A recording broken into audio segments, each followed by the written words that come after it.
So let's see. How's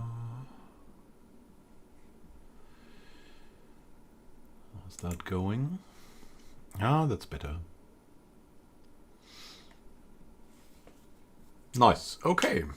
So we're waiting a bit. We have started the Fermi Paradox yesterday, and today I'm looking for a way to share the stream, but for some reason I'm not really finding one. We'll soon start. We'll continue our game, and we'll see how that goes. So searching around. What is that? Is that share? Oh, that's share. Hey, I've got it.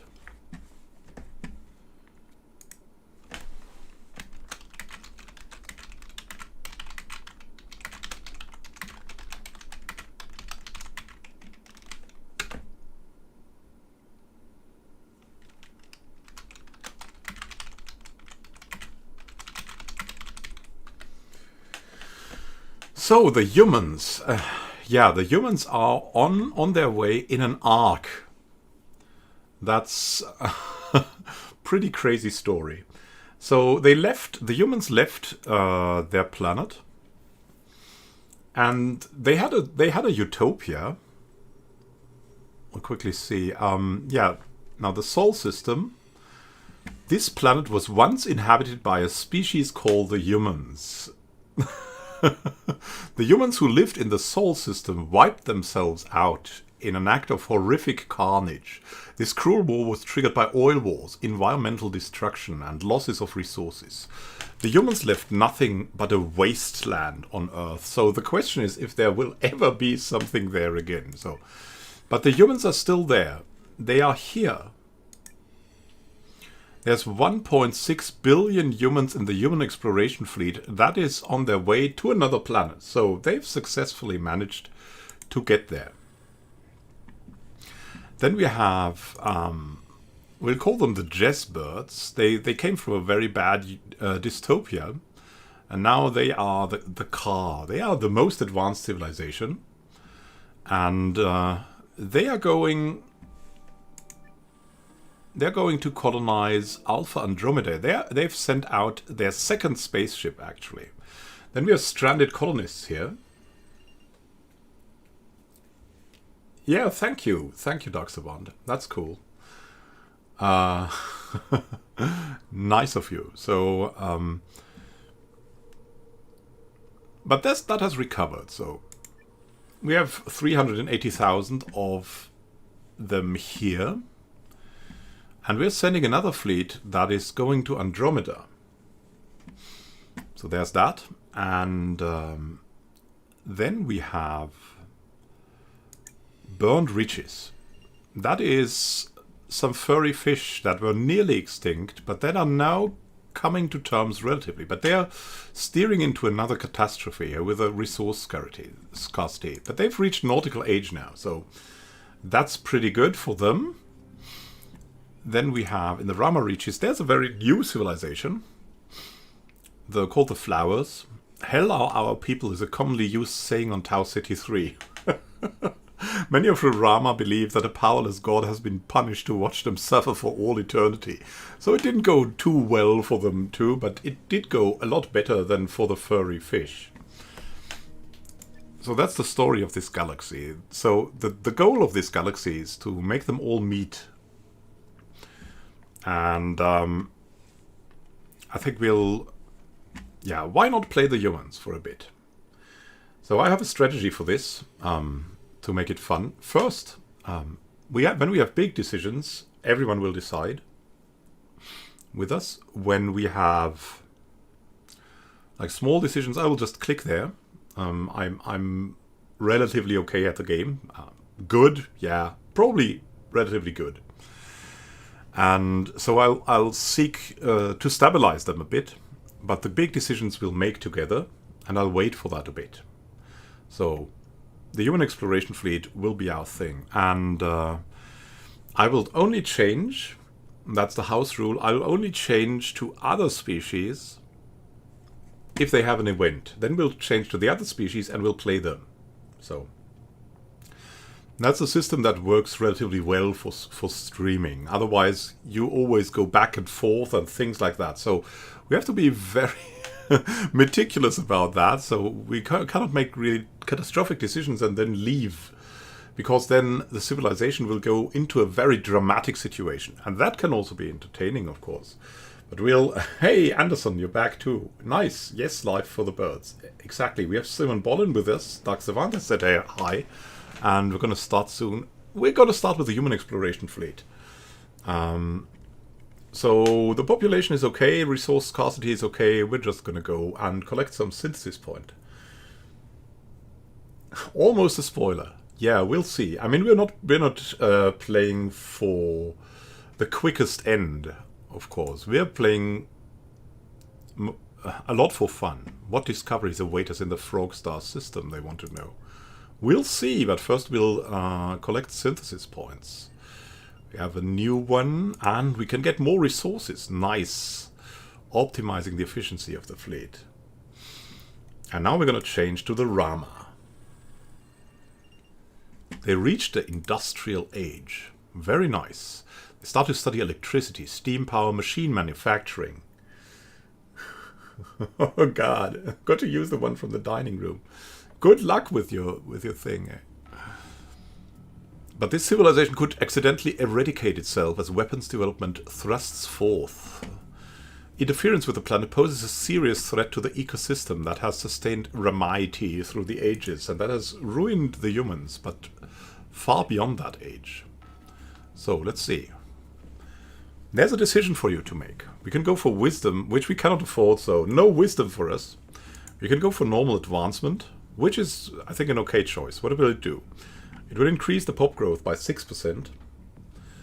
And it will give us more resources to live with the growth, hopefully. We can go for power. Rama focused on their efforts on designing tanks, bomber planes, simple automatic weapons. That gives us 7 synthesis points for increased leverage against enemies. Naval warfare also gets industrialized. Will give us dystopia, so more negative events, and potential casualties will go up in case of a war. So, you're for power. Simon Bolin is also for power, if I get it right. To help the humans out. Alright. We can go for power. I'm gonna wait a bit, but nobody said for now. Yeah, let's go for power then. Here we go. Power. Dystopia is rising massively. Yeah, gaining guns is not a win-win here, but we'll see. Access to fossil fuels and mineral resources deep under the surface. Cool, cool, cool. Is it possible there are other stars in the galaxy? Going to decrease the casualties. We'll better do that. Conflict is settled peacefully. And we have the marked stranded colonists. Injustice in Sirius. We'll see what they'll do.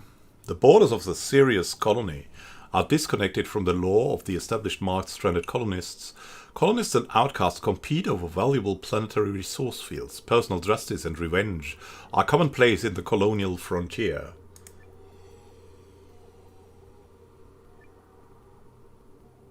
Ooh, we can go for regular development. We cannot go for prevention, or we can go for massive injustice. So regular development should be okay. The cruelty of the frontiers passes, and the factions of the colony make arrangements with the market outcasts. Or we could go for massive injustice. That will lead to probably increased difficulty here in the Sirius system. For the jazzbirds. But it will give us 17 synthesis points, which is, of course, good. Prevention is, like, out of the question. So you go for massive injustice, and you go for regular. I'm going to roll the dice if I have, like, same votes. So is anyone else there? What message retracted?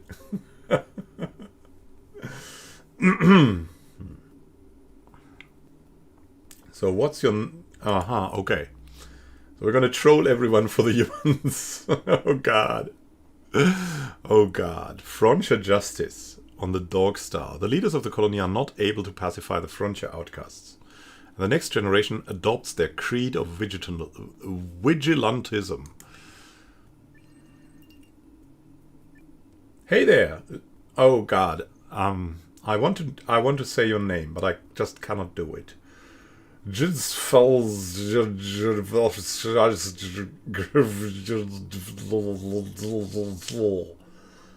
Hello.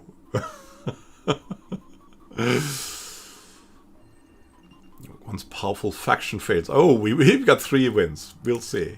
The market colonists construct new analog robots to maintain the Sirius colony, so it grows a little bit more. Let's give us more utopia.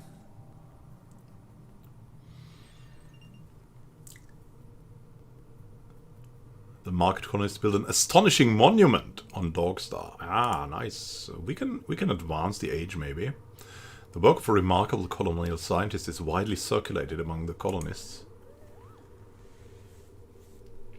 Yeah, an alien, of course. An alien is good, though. An influential leader rises to power in the market colonies. We have the human exploration fleet that has started a new colonial age. Crazy. Yeah, the market will probably have 3 colonies. If that colony survives, the market are going. You're a peaceful species. You can take part in every decision, and you can say peaceful. Why not? It's a good choice often. The cyber vessel, with rapid advancements in artificial intelligence and technologically augmented humans, the crew of the human exploration fleet undergoes drastic change and reaches new milestones in science, engineering, and the arts. They are going to be cyber colonists or something like that, because they've reached a cyber age. Now they can go for power or advancement. Advancement is just the better choice here. Power is, yeah, the prioritizing military power is setting us up for... it's setting us up for disasters, of course. Advancement will be a good thing, but it will also give us more growth, which can be problematic with the limited resources we have. Anderson Cower wrote, every peaceful race do war crimes, and... Yeah. Advancement. Yeah, wisdom, we cannot afford wisdom. I'm sorry. So it's a choice between advancement. Innovations in engineering includes finding the balance between consumption and resource preservation, advancing the technology of their vessel, and exploring the galaxy. Power, the fleet crew prioritizes military power, creating new tools for defense and space combat. The fear of yet unknown alien enemies inspires dreams of interstellar conquest. So, we'll go for advancement. In engineering. It's also for free, it's great. So we have massive growth now. And resource scarcity, for now it's not that hard, but it might become a problem. The population grows so much in the spaceship. We'll see. A new Sage Admiral is appointed. Decorated Fleet Sage Admiral retires from active service. This expedition may be the noblest human endeavor of all time. And the burned reaches. Oh! Growth in Rigel. One of the continents of Rigel 7 is barely settled by the burned. Now they are able to cross the ocean with huge sailing ships and colonize new lands. This time we have three choices. We have a civilization pillar. The continent is fertile, the inhabitants welcoming, and the newcomers respectful. The cultures of the burn merge together peacefully. We can go. This means massive population growth. It probably means collapse in a few years. Regular development, a slow increase in population growth. The continent is overwhelmed by the burn to dominantly take over. Or the dead end. The first settlements are miserable and the settlers do not survive. After more failed colonization attempts, the burned believe that the land is cursed and give up. So if we want them to survive, the dead end could be best, because we already have them growing. And if we go for massive growth, that will lead to massive problems, probably. So, but it's your choice. If we destroy the furry fish, if we destroy other civilizations, then we will lose the game, as the goal of the game is to have them all in contact with each other. At least 4 of them should be in contact with each other and probably not destroy each other. Because destroyed civilizations don't count, because they are no more civilizations, they are just ruins. Massive, we have 1 time massive growth, 2 times dead end.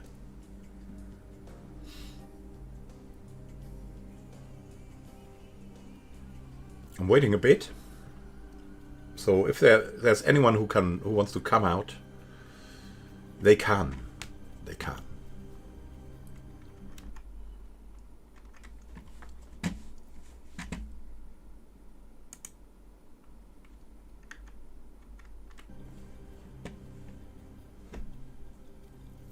So we have civilization pillars. What?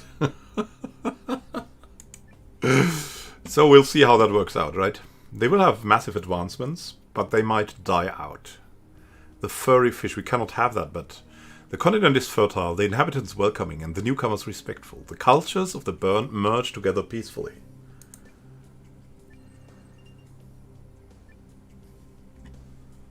You can see that the resources will be down very quickly, but they will also have more people.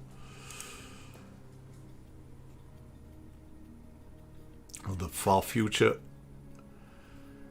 Our sun fade away and bring eternal darkness to Rigel 7. Note that if I'm taking negatives, then I get 2 synthesis points.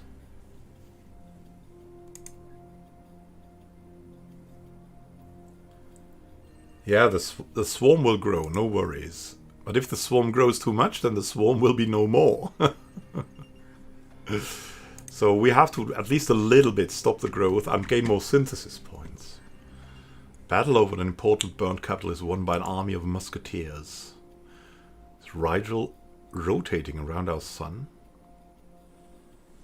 And we have the marked mega corporations. Development event. Oh, look at that. We have depopulation in Gliese. Oh no. Many markets dive deep into hyper-realistic virtual worlds and fantastic computer simulations. The Matrix obsession. Who would do that? Will they spend their entire lives connected to the global network Matrix and stop forming social connections with other markets? Will they do that? Will they be sublime? We could prevent it for only 10 points, which is a good thing. We can go for regular development, decreasing the growth. With a large segment of their population getting lost in cyberspace, market society struggles. They refuse to interact with other markets, so the population declines. Massive depopulation, matrix obsession. Why live in the real world when you can simulate everything? All markets withdraw into virtual worlds. The resulting social isolation leads to drastic fall in population numbers. So we have 1 time regular. Regular is probably a good choice. We have good growth already. We don't need them to become more so quickly.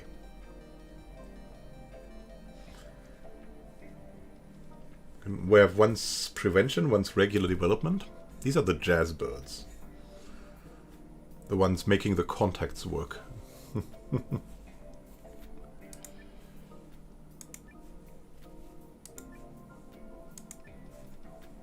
toss-up between the two.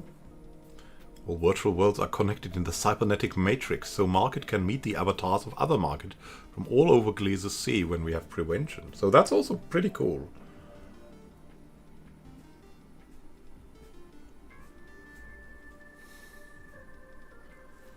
So we have 2 times regular and 1 time prevention.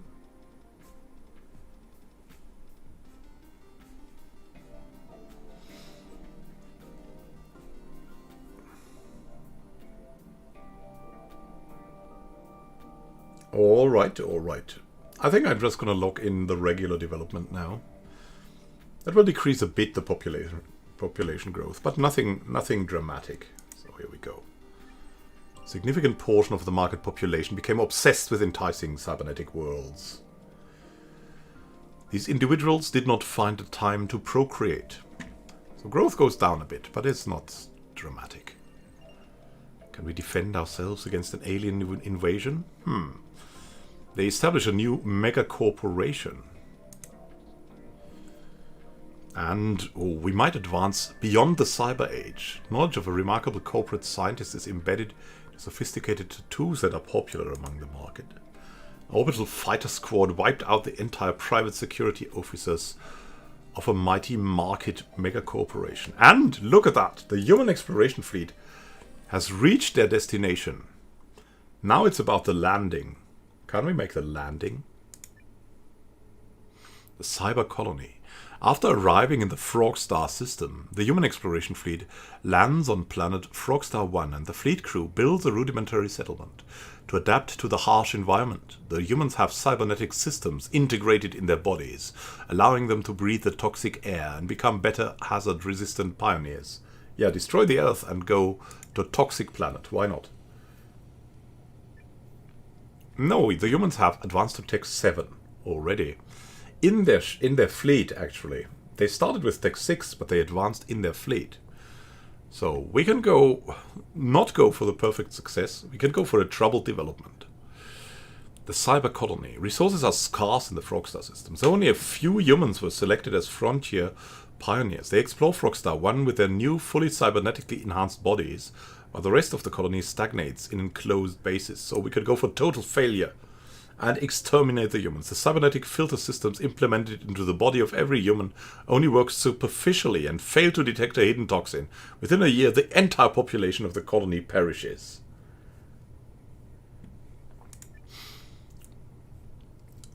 So, troubled development or total failure and exterminating the humans?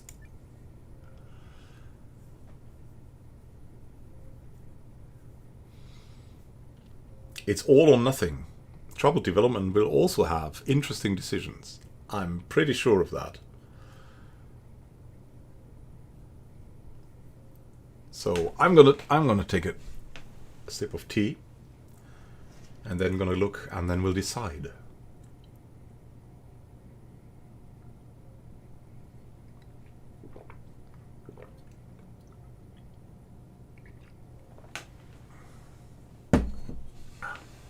So we're going to go for troubled development. Let the humans survive. Resources are scarce, but we send out a small troop. Frogstar 1 is inhabited by human explorers. So we have no growth. We will have the resources exhausted in 87 years. At least we're a little bit utopian, right? That's gonna need some work. Does our home in the Sol system still exist? We can't wait to be extinct. Yeah, indeed. We can get more synthesis points. We don't need a new age. We'll do that. But we will need those synthesis points. It's about survival. And we're gonna change to the market mega corporations. They reached the solar age. Let's see. Overcoming previous limits of propulsion and engineering, the market are now able to build ships capable of exploring and colonizing their own solar system. Advanced AI are built to escort them on their journey, while mastery of genetic engineering allows market in their crops to adapt to the new colonies.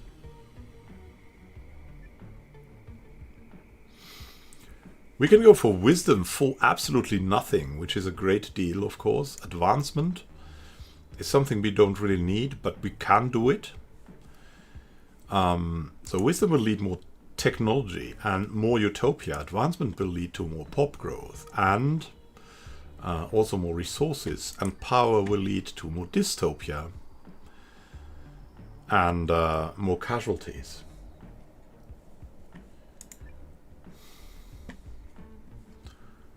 The Solar Age. Orbital space labs develop tech to allow market to expand even further into the cosmos.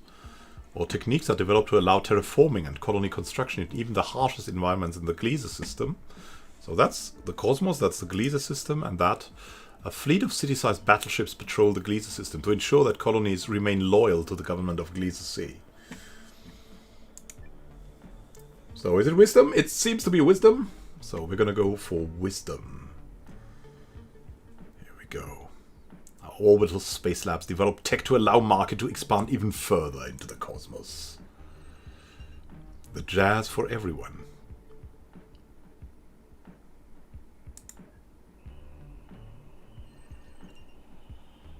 Yeah, they are now able to permanently settle on planets of the Gliese system and establish solar colonies there. Yeah, they're wearing something. Look, we have... Oh, the market corporate fleet. The second exploration fleet of the market has arrived in Alpha Andromeda. The cyber interstellar branch. After arriving in the Alpha Andromeda system, the market corporate fleet lands on planet Alpha Rats, and the personnel builds a rudimentary settlement. To adapt to the harsh environment, the market have cybernetic systems integrated in their bodies, as the humans did, allowing them to breathe the toxic air and become better hazard-resistant pioneers. So it's a similar situation they have. And this time we can go for a perfect success, but that will use up a lot of synthesis points for a total failure. That would be a shame after investing so much, right? Or troubled development, like the humans did. They have a lot less colonists, and they will be shrinking still then. So, we'll see. We'll see.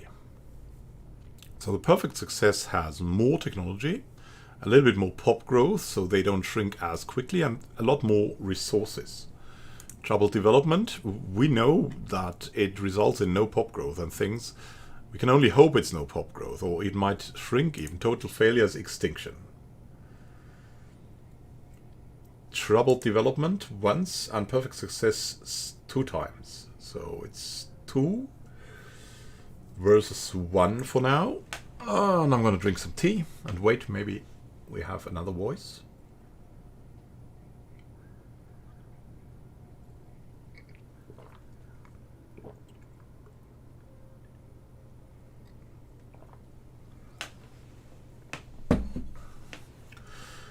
All right.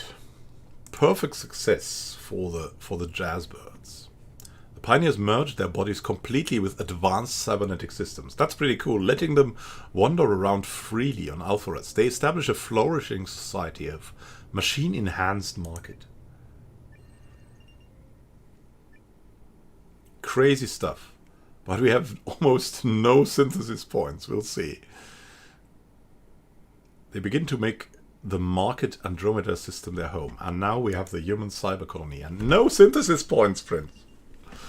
That's gonna be interesting. Power. The leaders of the colony fear potential dangers hidden in the Frogstar system. Exploration vehicles are reinforced to defend the humans from outside aggression, be it alien visitors or hostiles from their own sol system.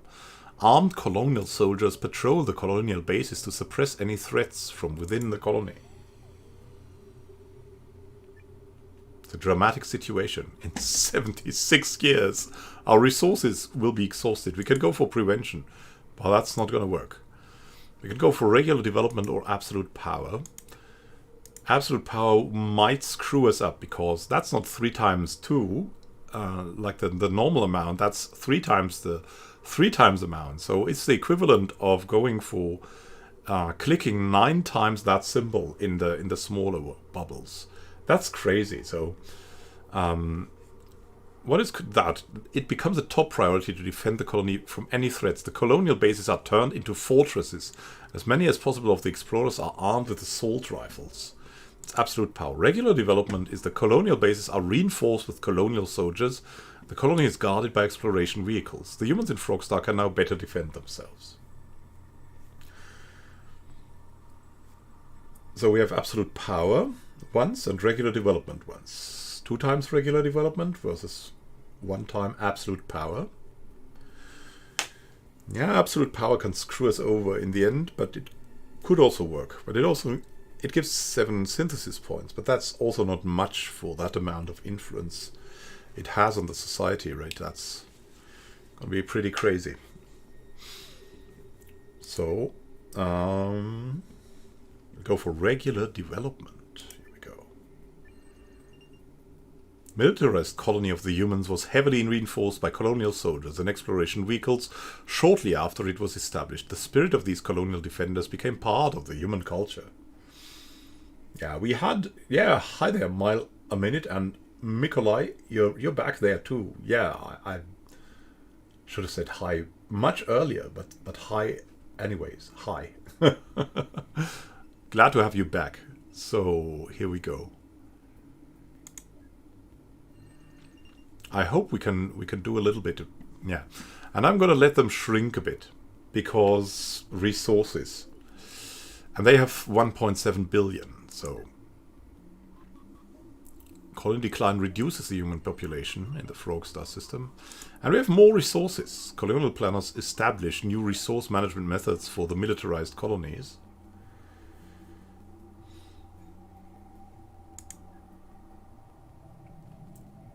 Does our home in the Sol system still exist? They ask themselves well about that.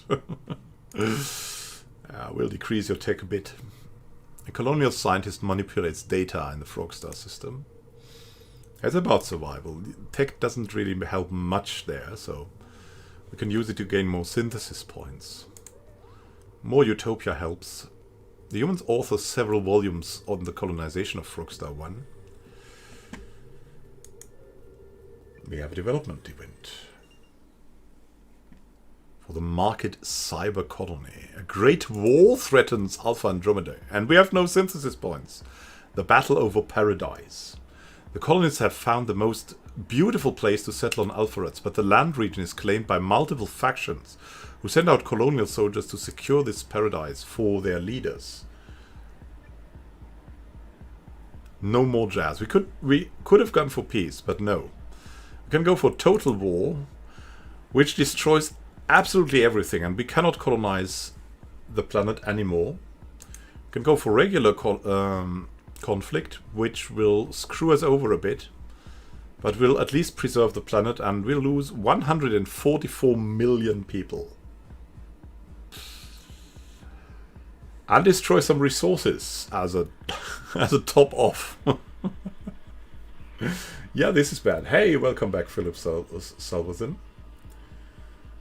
So, regular conflict. The dominant faction defeats all opponents and builds a glorious capital colonial base in paradise. Total war. Nobody is able to conquer this paradise. Waves of exploration vehicles fight each other over the beautiful land region for many years, destroying the entire area in the process. We have 2 times regular.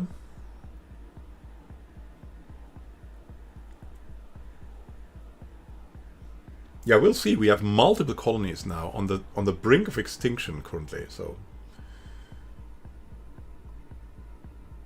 we have 3 times regular and 1 time total war. Not salvageable? Yeah, it might be, but it's very, very hard. I'll give you that. Yeah, it's absolutely so. So we go for regular conflict now, and hope we can survive from that. Reduce the population and the population growth. War casualties are going up. Dystopian. It's a bad, bad, bad world now. We'll see. They build an astonishing monument. And I mean, it's time to get more points. Memes are circulated among the interstellar branch, full of misinformation about the Alpha Andromeda system. The Social engineers of the Alpha Andromeda interstellar branch inspire the market to live peacefully. Market colonists establish a new faction.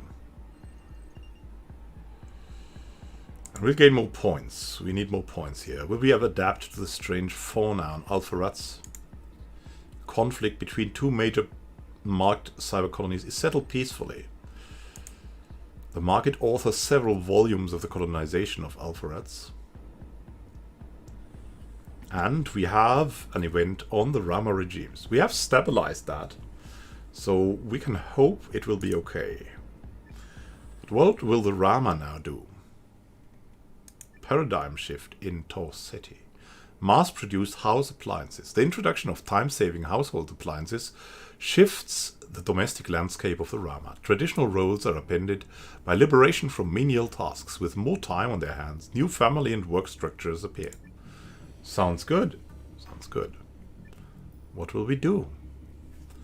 There are beautiful flowers that are not yet screwed over. They are still in the industrial age. So we can go for cultural expansion, for massive growth and resource usage, or cultural descent for more dystopia and more war casualties, and 20 synthesis points.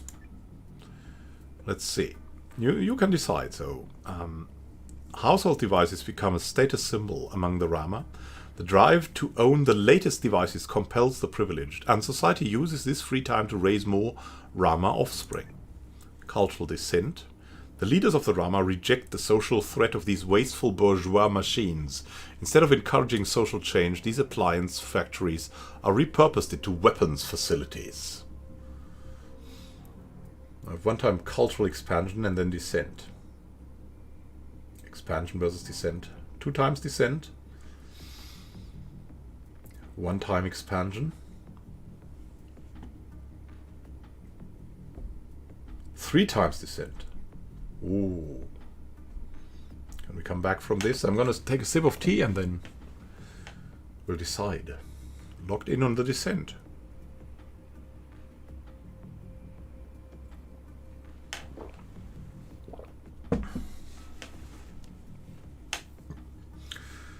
The descent is clear. It happens. The Rama were convinced by their leaders to reject machines that could have made life easier for menial workers. Marginalized domestic workers were kept from organizing social change on Tau City 3 due to long hours. Labor was intensified on military production. Yeah, indeed. And we can also decrease their growth while we're at it for some points. Of course, yeah, we can make the life at least a little better. They enjoy a new style of enchanting music albums. Nice. The ideas of a brilliant scientist are circulated widely among the Rama.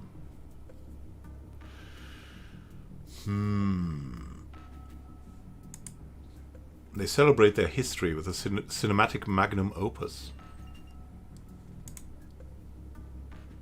Maybe there are aliens on other planets in the Tau City system and will invade us one day. I'm going for a little pause.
So I'm back now. Sorry, I had to talk a little bit. My wife just came home. So let's continue that. Sorry for the interruption. So how will we save them? Let's give them a little bit more utopia with another magnum opus. Actually, they're looking pretty good now, right? Possible. Oh, the stranded colonists. They have another invent. Reduction in Sirius. That doesn't sound optimistic. The factions of the market are urged by colonial planners to reduce the consumption of resources. If the leaders of Sirius listen to them, the environment of the market can be conserved and the exploitation of planetary resource fields reduced. It's about long-term saving the colony. Oh, on the other hand, it's probably enough to go for regular development, right? Dead end is even possible, but yeah. It's not like we need these resources, right? So let's see, we can go for regular development. The factions may hear the call of the colonial planners, but some leaders only pay lip service to the request to reduce environmental exploitation and only apply small changes. But it's still 3 times of a normal thing, so it's still a pretty good thing. Dead end, though, gives us far more synthesis points, right? That these things would mean if we would take them negatively. Call the market ignore the pleas of the colonial planners and simply continue consuming the resources of their environment.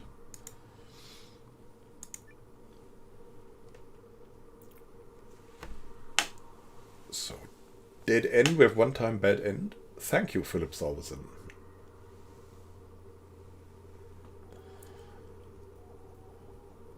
So we'll see what happens. We have an overkill warning for the potential casualties. Yeah, we have to control that one day.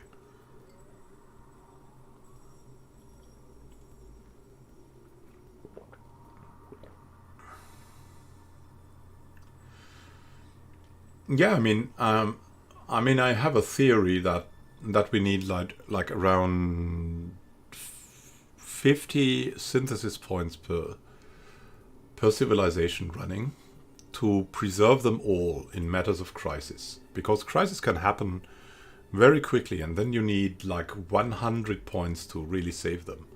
So it's when we are managing 4 or 5 planets, it would even be good to have at least 100 points, if not more. So it sounds a little bit crazy, but it can spiral out of hand really quickly.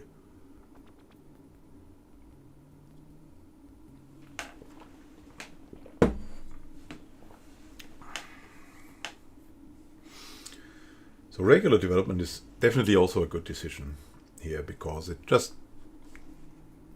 a positive thing. Dead end. We have dead end 2 times and regular development 1 time. So I think we're gonna lock in the dead end now. They ignore the pleas and consume the resources. Here we go. We can conserve more resources for points instead of a... Yeah, I think we're going to do that. It's not dramatic. It will still grow. A freak accident destroys an entire colonial base. We're just going to make it safe here. Colonists create data tapes in tribute to their new home. Also several volumes on the colonization of Dogstar. I want a little bit of growth. That's still okay. Once powerful faction falls on Dogstar. And we have the burn. They reach a new technological age. Again, the industrial age. To think they nearly got extinguished. The burns start to study electricity, steam power, machine manufacturing. They get radio waves. They can send signals to outer space. Weapons development goes forth. But the ecosystem is affected and has That's the thing now.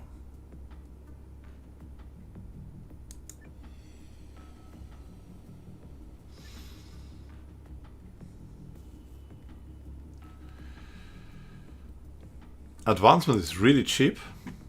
Wisdom is really expensive. And what will give us technology and utopia?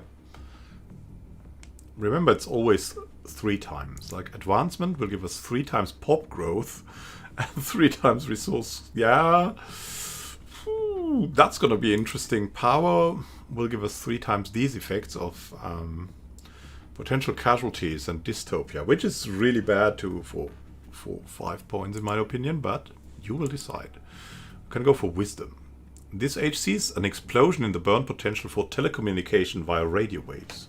Mass-produced goods, including new medicines, could improve the lives of many. Advancement will be hard work, and ingenuity are needed to manage rapid urbanization without critically harming the planet. Train networks across vast swaths of Rigel 7 over high-speed mobility for both freight and passengers, and power.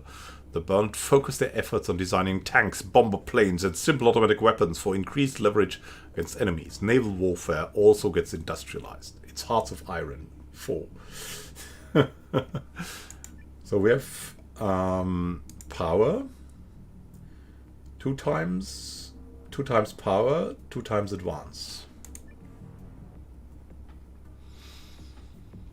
I'm gonna use my dice roller if it so we have 3 times advancement and 2 times power.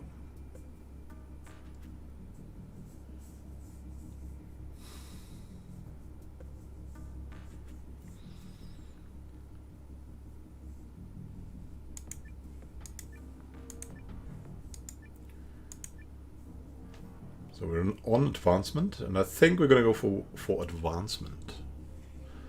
Hard work and ingenuity are needed to manage rapid urbanization without critically harming the planet. Here we go. Get even more pop growth. But we also have way more resources. They're still ruled by their knights, I think. Large industrial areas, yeah. Technology gives the burned access to fossil fuels and mineral resources deep under the surface of Rigel 7. But resource scarcity is coming here. Now we have the market mega communities in the new technological age. The market reached the light speed age. Now it goes crazy. I've never been to the light speed age. Racing into the light speed age, interstellar journeys are shortened from centuries to mere decades. Market civilization sets new speed records in areas such as quantum state computing, light jet manufacturing, and mining for resources from faraway planets. Here we go. We can go for wisdom for free. The ability to conduct outer space archaeology expeditions, market begin to understand their role in the galactic dance of existence. Questions about alien life give rise to the study of xenogenetics. So that will give us a lot more technology and utopia. We can go for advancement. It will give us more growth and more resources. The market achieved true mastery of space travel, and colonial development crosses major hurdles. Civilization also makes leaps in genetic modification and cloning, perhaps even creating new life forms, such as trash-eating plants. And power, when exploration and travel bring them in closer contact with alien species, the market accelerates their arms race to light speed. I mean, they don't need an arms race. They are they're just beyond everyone. So we can go for wisdom. Wisdom is for free, right? Yeah. It's true, wisdom is for free. The light speed age. It's gonna be crazy here.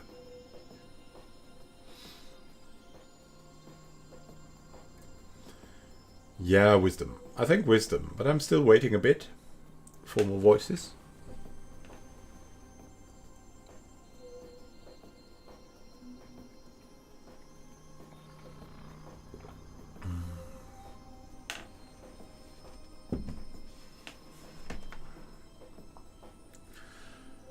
So we're gonna go for wisdom.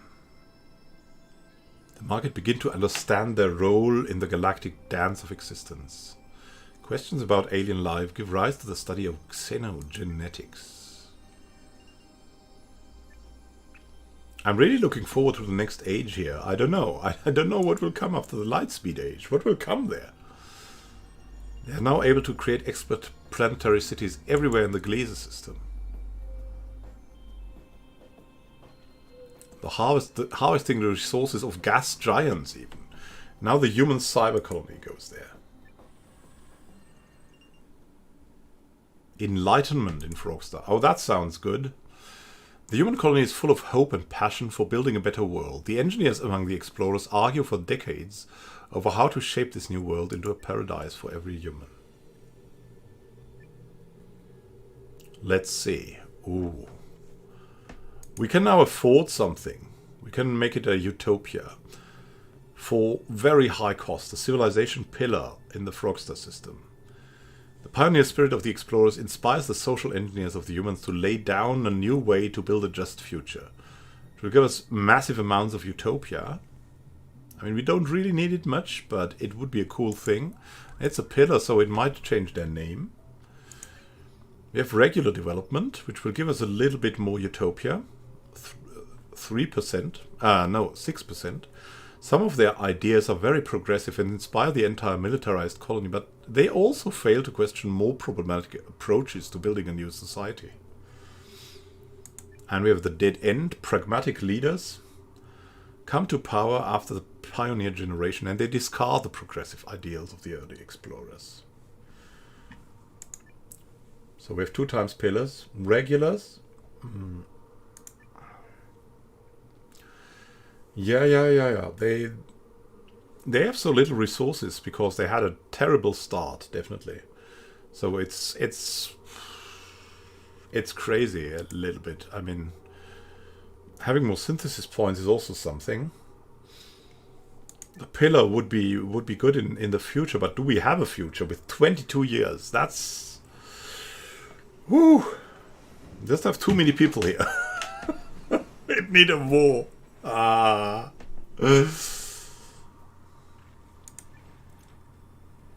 So we have 2 times pillar, 1 times regular. Or was mile a minute after that? I'm unsure. I think we need...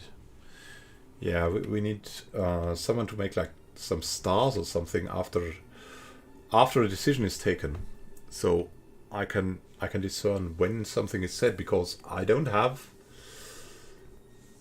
like a time marking here in the YouTube chat. Not like I think in Twitch you can see that, but in YouTube you cannot really see that. But I think it started all with Simon Bollin saying civilization pillar, and so we have 2 times pillar, 1 times regular, 1 time dead end, and so it's going to be the civilization pillar for the new system.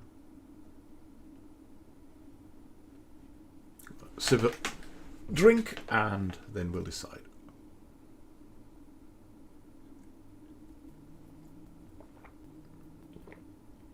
Yeah, you went regular, so we have 2 times regular. Okay, then it's gonna be a dice roll. Gonna be a dice roll. Let's see.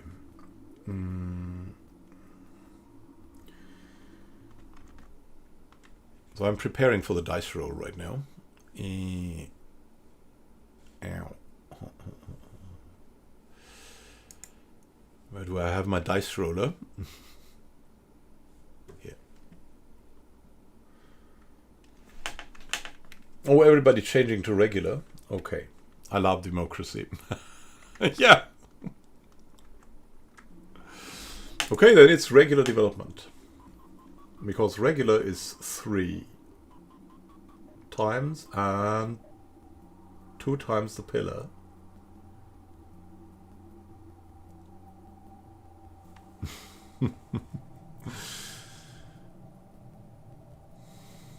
Some of their ideas are very progressive and inspire the entire militarist colony, but they also fail to question more problematic approaches to building a new society. Will we survive, though? We could go more utopia, but we could also go more synthesis, really. I love more synthesis in this situation. Can we build a thriving civilization? Yeah, can you survive even? Here we go. Let's decrease their population a bit. Maybe that will give us a year or so. Technology? I don't know if that will save us. We need more synthesis points. We can change to the market cyber colony now. That's the house rule, right? We'll change whenever. They reach the solar age, the market. Solar interstellar branch. The market are now able to explore and colonize the entire Alpha Andromeda system. So they've reached that age also in the Alpha Andromeda system. Start to use advanced robotics and complex genetic engineering. We can go for wisdom for 10 points.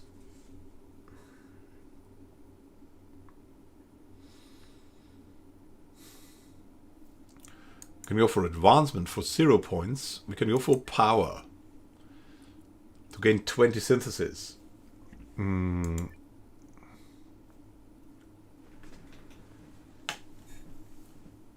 Wisdom is really cheap, really. I have to say that. Advancement is also possible. Definitely. It's a good thing to have. Power? That could ruin us. If there's one war, everything will be lost with that power increase, even though it gives 20 synthesis points. So we'll see. So what does wisdom do? The market identify themselves with a new technology that can widen their thinking, improve their societies, or send signals to space. Advancement. The work of the first generations of colonists inspire the market to explore new areas, preserve the resources of their interstellar branch, advance their infrastructure, or build starships. With power, the market see themselves now as superior to their ancestors from Gliese AI and create new tools to defend themselves, harm each other, or attack other species. So, in power, what happens is the potential casualties go up even further. So, one war will be an extinction event. And it will also be more dystopian, so the potential for a war rises. So we'll rather have a war event. With advancement, we'll have more population growth and more resource access. With wisdom, we'll have technological advancement and more utopia, which is definitely the thing this planet would need most. But you can go for advancement, it's cheap, or you can go for power for synthesis points.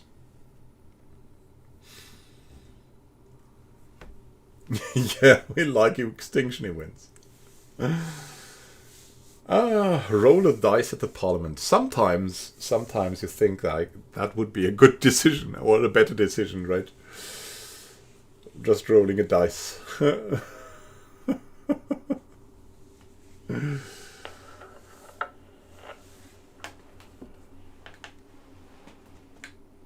So we'll see what happens. So we have 1 time wisdom. We have 2 times wisdom. 2 times wisdom. Is that the decision? 1 times power. 2 times wisdom. Oh, that's very extreme. Unlimited powers. 2 versus 2. That's crazy.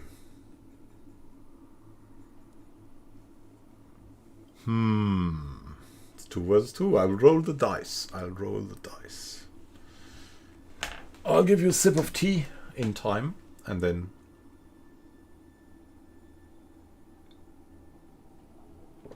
we'll see what happens, right?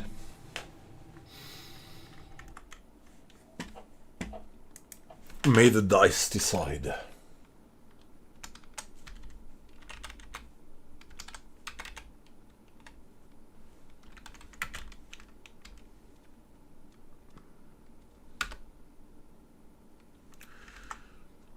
And we have a 2, so it's power.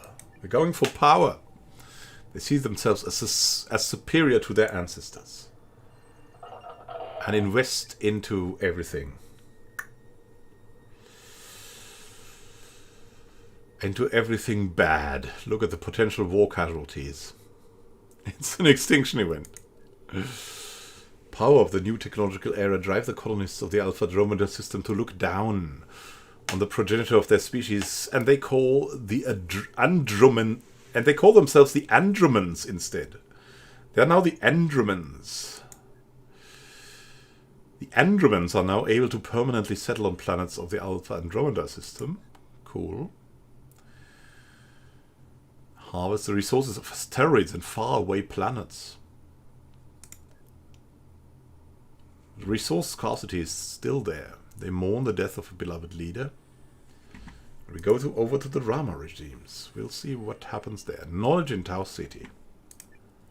Knowledge. Scientific newspapers. The Rama circulates scientific bulletins with research findings and breakthroughs all over the globe. These bulletins become the most discussed form of news media worldwide. It could become a civilization pillar for them. That would catapult them into the next age. Regular development might also do something like that, or a dead end would do nothing. Wildly popular bulletins become overwhelmed with advertisements, gradually annihilating any scientific merit. Rama learn nothing. It's the dead end. Regular development. Over time, the public's trust in the scientific method is eroded, and bulletins become purely focused toward the scientific community. Research capabilities of the Rama are slightly improved. Or the civilization pillar, bulletins become crucial for the Rama species. Being up on the latest discoveries becomes socially important, and the editors become incredibly influential. That sounds pretty cool, I'd say, but yeah. We'll see. What do they need? They don't need technology, but it would be nice to have, right? So the dead end would give us, of course, the synthesis points that we might need to drag through the other catastrophic civilizations. Regular development. 1 times dead end, 1 times regular.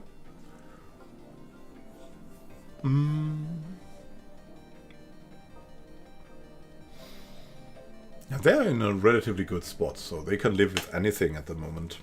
Definitely. I mean, it's a little bit dystopian and stuff, but it's fine, it's fine. So it's dead end versus regulars. 2 times regular, okay. 2 times regular development.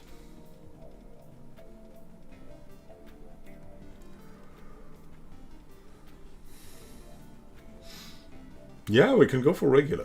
Absolutely. Let's go for regular. We have 3 times regular now versus 1 time dead end.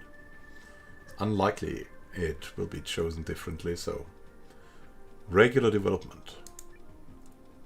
It's so-so. They'll have a scientific community based on these things. And it's going to bring them to a new age very soon. Yeah, we'll decrease the pop growth a bit. Only a bit. Here we go. They reached a nuclear age, the Rama regimes. Nice, so. Rocket technology, race for space. Extinction looms more because better weapons. And civil rights, sexuality, drug use, rock and roll could become a thing. Here we go.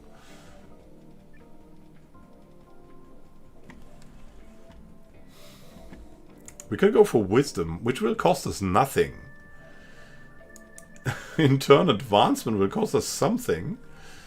And power will give us 10 points, which is really not much. It's so. Wisdom will advance technology and will advance utopia, which they definitely need. Advancement will increase pop growth, which they don't need, and increase resource access, which they also don't need. Power will increase the war casualties and increase the dystopia, which will just be bad for them. So, nuclear age, heading down further down the warpath, the Rama can expect to see assault rifles, jet fighters, napalm, to mention the mother of all bombs. advancement. The Rama could achieve the dream of space travel in this age with superhighways now connecting most cities. This might also be a good time to start thinking about reducing fossil fuel consumption. And wisdom. The Rama romanticize technology as they begin to see the rapid, drastic changes it brings about in their society. Inspired by science fiction across all the media, the Rama hope to make contact with alien life forms. If there's anybody out there. I don't really know why wisdom costs nothing here. It's a mystery to me a little bit. Flora with assault rifles. Yeah. So we have 2 times wisdom.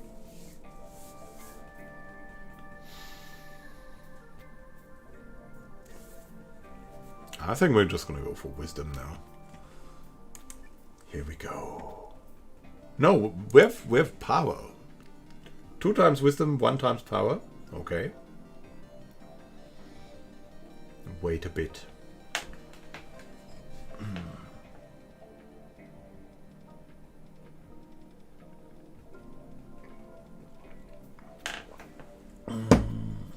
Yeah, maybe they're just that smart.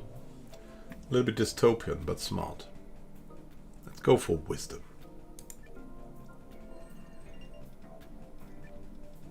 The hell are our people? That's their motto.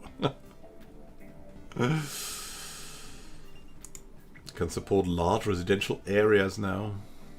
And let harvest the radioactive resources and fossil fuels. Here we go. They establish a new union. And we have the resource crisis. That's what we've been waiting for, right? Frogstar is out of resources in the human cyber colony. Humans have already used up all available planetary resource fields. It's no longer possible to provide for their fortified bases, and the militarized colony is on the brink of falling apart. The explorers have not adapted to the Frogstar system yet and may not survive the crisis. Hello, humans! Complete extinction. The final days of the humans. Collapse. Chance of total carnage, 53%. Or regress. Chance of tyranny, 42%. But we can still, it could still be that we do not survive.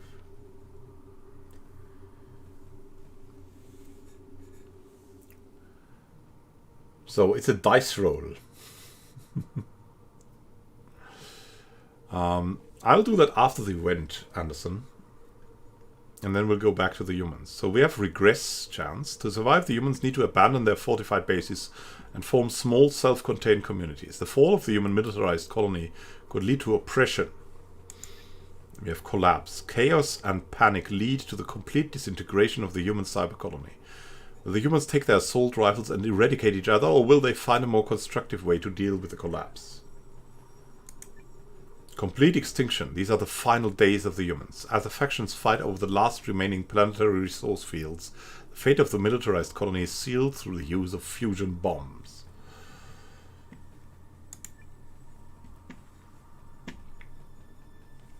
So we want collapse. We have 1 time regress, 1 time collapse. The humans are surely not that smart enough. Regress. I think we have 2 times regress, 1 times collapse. Any more voices? So we have 3 times regress, 1 time collapse. So I think I'll go for regress, seeing how many people are currently in the stream. Yeah. Maybe the Rama can uplift them. Yeah, that would be good, right? So we're going to go for regress. Regression in Frogstar.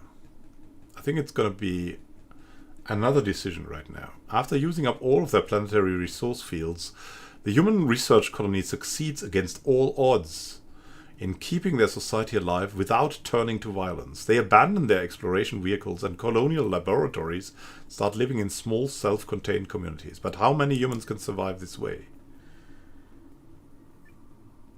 That's going to be a decision here. We have minimal regression. They managed to make a living with what Frogstar 1 provides for them. Stagnation of power, growth, and knowledge is reluctantly accepted by everybody in the research colony. So we'll have slow decline of population. and a little bit decline of tech, and we'll have more resources and less casualties. But we have still a lot of population. With regular development, the humans have survived, but only just. That will decrease the number of humans. That the growth will go down massively. We'll still have less potential casualties and a lot more resource fields. Total regression will eradicate tons of humans. We'll have only 100 million left, which is still much, but we'll also not get a lot of resources. So that is a drastic change, but it could also be okay.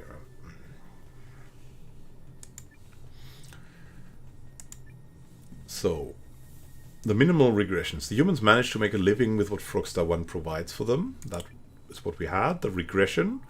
Humans have survived, but only just. Many of the newly formed communities shrink over time and eventually completely vanish. The human research colony manages to live without planetary resource fields for now, but it's unclear what the future will bring or total regression. Before the research colony manages to create a society without planetary resource fields, their fortified bases fall apart and the human inhabitants perish. Only a small amount of outsider groups manage to survive. So we have regular or total. Need a decision on that. So we have 2 times regular for now and 1 time minimal regression.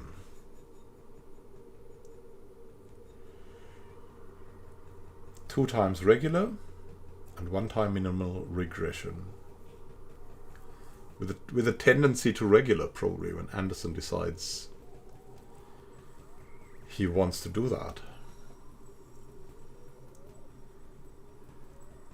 So we have 1 time total, 1 time minimal regression, and 2 times regular.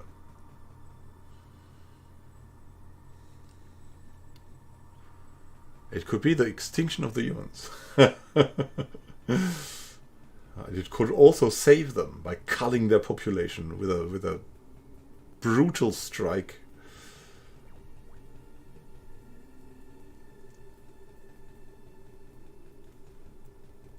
Total. So we have 2 times regular, 1 times minimal, and 2 times total.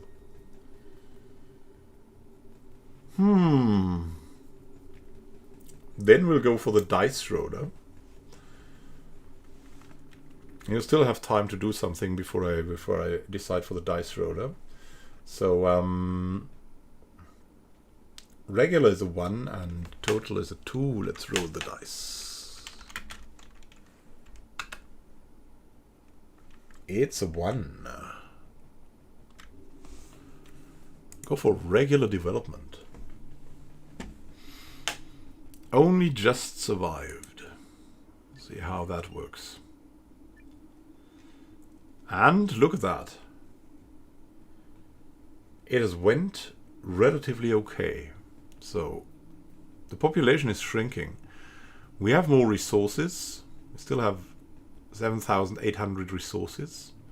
The research colony split up into an array of small communities after consuming nearly all the resources that they could harvest. Oh, well, potential casualties have gone down massively, and there's still utopia, so it's a relatively good development. We have some more peace here. Our home still exists. Oh, well. The scientific factions of the Frogstar system demobilizes the colonial soldiers. Explorers create microchips in tribute to their new home. Market-stranded colonists are going forward. Power in Sirius. The colonial soldiers of the market are gaining more and more influence. Will they dominate the colonial basis of the Sirius system and rule over the market-stranded colonists? Oh. We can prevent that. The leaders of the market resist the rise of the colonial soldiers and maintain control over their military forces for 20 points. Regular development, increasing the casualties even more. Look at that. If there's a war, everyone will die. Totally. No, the colonial soldiers increase their influence among market society. New leaders are often selected from the ranks of the military and aggression rises steadily. Or absolute power. Exploration vehicles roam from one colonial base to another, while the civilization of the market celebrates the rise of the colonial soldiers. Military numbers and power ascend to unprecedented heights. So absolute power will rise. Potential casualties will be out of the blue. Like it's totally crazy. So, but it gives us 17 points. Do you want to vote on that? Ooh, what a decision. It would doom them forever if we go for regular or absolute power. They're doomed forever. But prevention is also very expensive, right?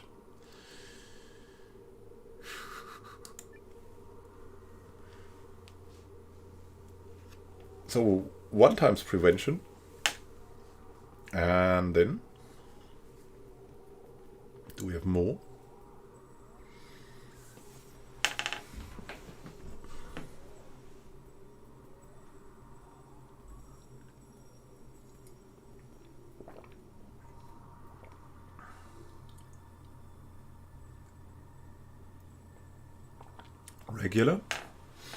Regular versus prevention.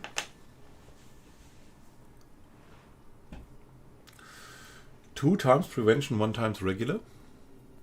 I mean, the potential war casualties of 800%. That's just crazy. Oh. But if you think about the military arsenal on Earth, better don't think about it. I think it's similar. Oh, God.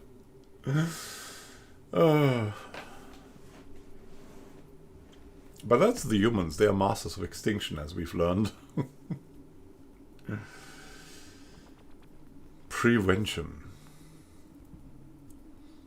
It looks like for prevention, so I'm going to lock in prevention. Wait a bit, and wait a bit.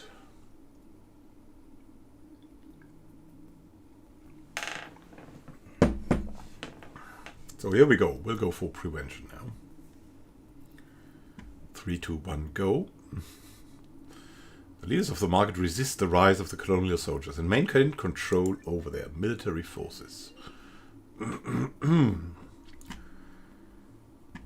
let's see. Powerful faction fails on Dogstar. Social engineers. Oh, look at that. We've decreased it to only 820%. Prevented. And holy jazz. See you, Anderson. Thank you for being here. It was a blast. Here we go. The dice of doom. Oh, look. The casualties go down.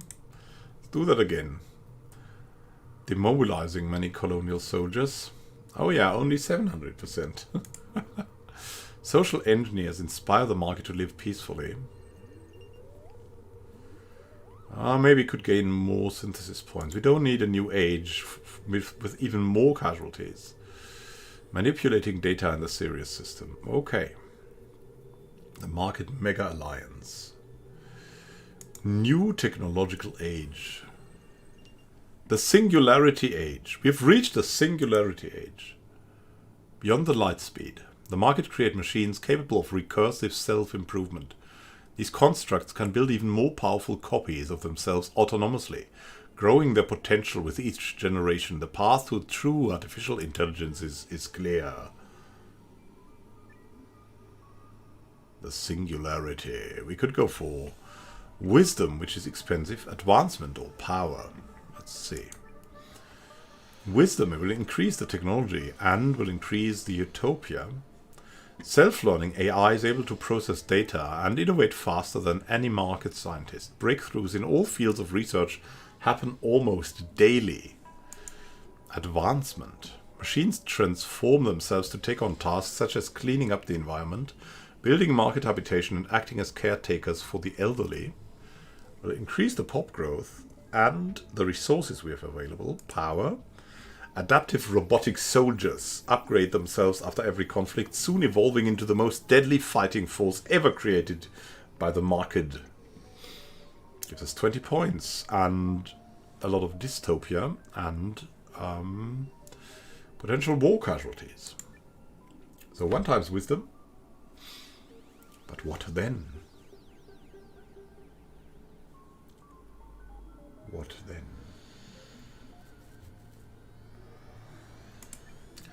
So I have wisdom for now. Advancement. Or wisdom. It's 1 versus 1. I'll wait a minute or so and then I'll decide.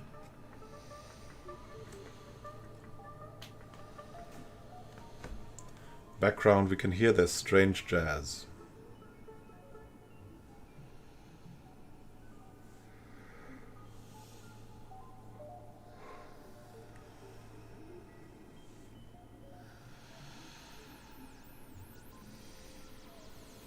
Times wisdom, 1 times advance. Tough decision to make. They seem to be well off, right?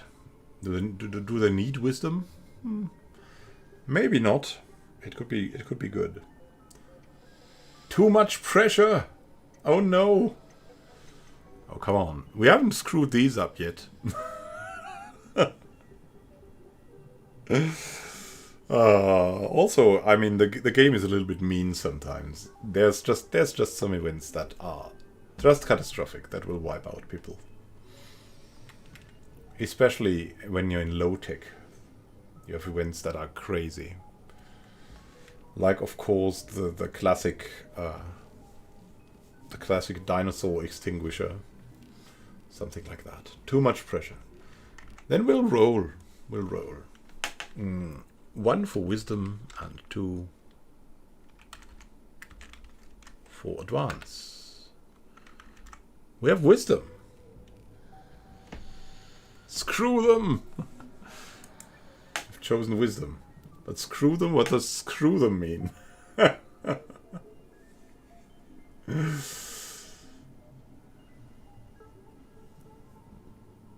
I'll wait to see what screw them means. The extinction in high-tech is more gradual over centuries. Yeah, a little bit. Really, yeah. But through war, it's absolutely quickly.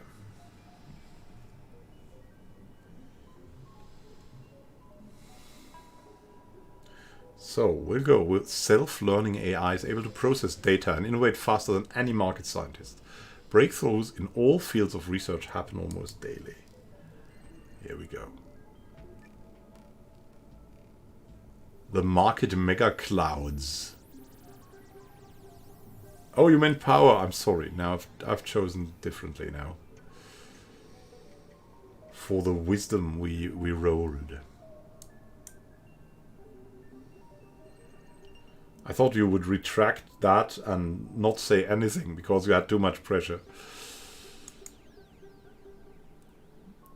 Singularity technology enables the market to transform former users' materials in the Gliese system into a valuable resource. Oh, they're so... That's crazy. Burn nations. Rigel is sending signals into space now. Ooh. That could be interesting. The Burned also have jazz music. A unique musical style emerges on Rigel 7, characterized by conceptual boundary shattering and improvisation. Jazz paints harmonies with more than just the primary colors, but especially mood indigo. Open to intuition instead of following rules, musicians of this genre boldly express their spiritual energy with cathartic squiddly bebops and hidda-hoes. These soulful vibes may even influence alien musical theater someday. Jazz hands. I can relate. I'm also rather slow. Here we go. So we can go. We cannot go for signal boost. We can go for a regular signal. So we have a chance of meeting others, or a chance for contact, or we can go for complete silence. So Burnt jazz music. Born out of minority ethnic communities, jazz music is re-recorded by mainstream artists, but commercial retellings of another culture's story are usually a bit sharp on the blue notes. It doesn't mean a thing if it ain't got that swing. Or we can go for silence. With its jarring, dissonant compositions and association with illicit activities in exclusive side street clubs, jazz music is prohibited on the airwaves. We have one time regular, one time silence. Oh ho ho! I also feel like I'm gonna go for silence very soon, but maybe I can push it to another half an hour or something like that. That would be cool, because I'm really looking forward to the advancement and to the decisions that we make. Regular versus silence, and I'm gonna be rolling soon again.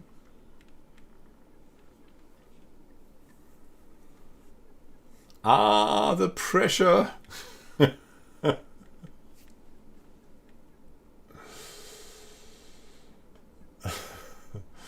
I'm trying to interpret what ah means.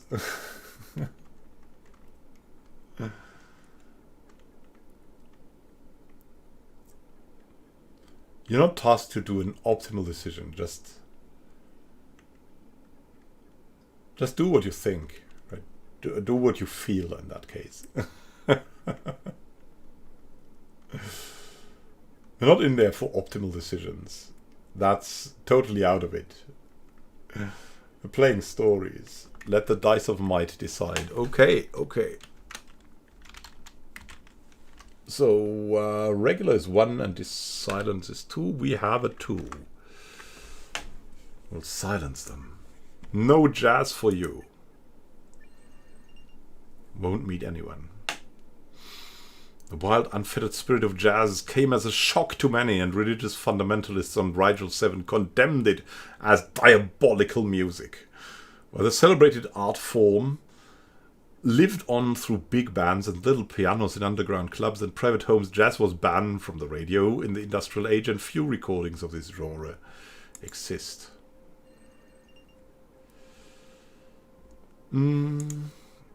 Decrease the casualties a bit. More peace. More resources, because we need resources, as you can see here. Yeah, we don't need tech, we need resources. Use radio shows to spread lies and superstition. A massive earthquake destroys an entire industrial area. I don't want to leave them now. They will go down. They will go down. No more signals, and they will disappear. That's market stranded colonists are going into a new technological age, the digital age. Wow, the market are now connected via complex computer systems, satellite networks, and mobile communications devices. Now they are able to make Dogstar their home.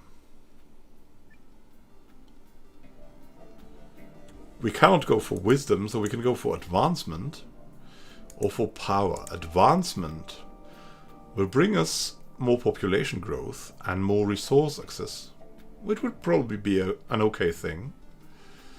The work of the previous generations of colonists inspire the market to explore new areas, preserve the resources of the colony, advance their infrastructure, or build starships. We could go for power, increase the potential casualties, and increase dystopia.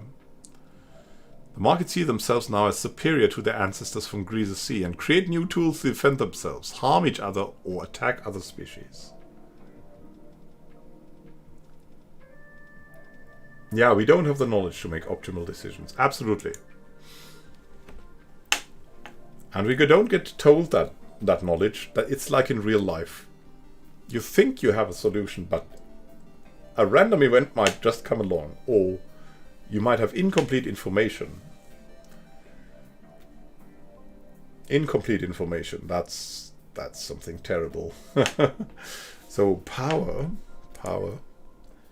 Yeah, I mean, there's an extinction event coming, right? A resource scarcity for the furry fish. To save them, we might need the points, the synthesis points. That's true.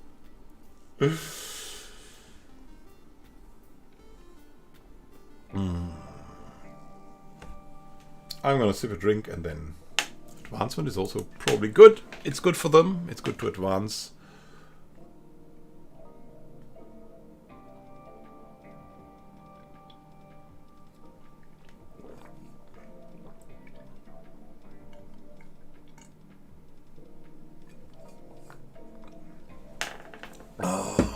It's power versus advancement.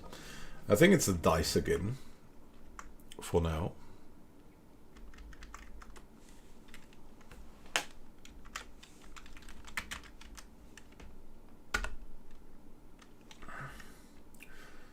The power was 1, advancement was 2, and we have a 2.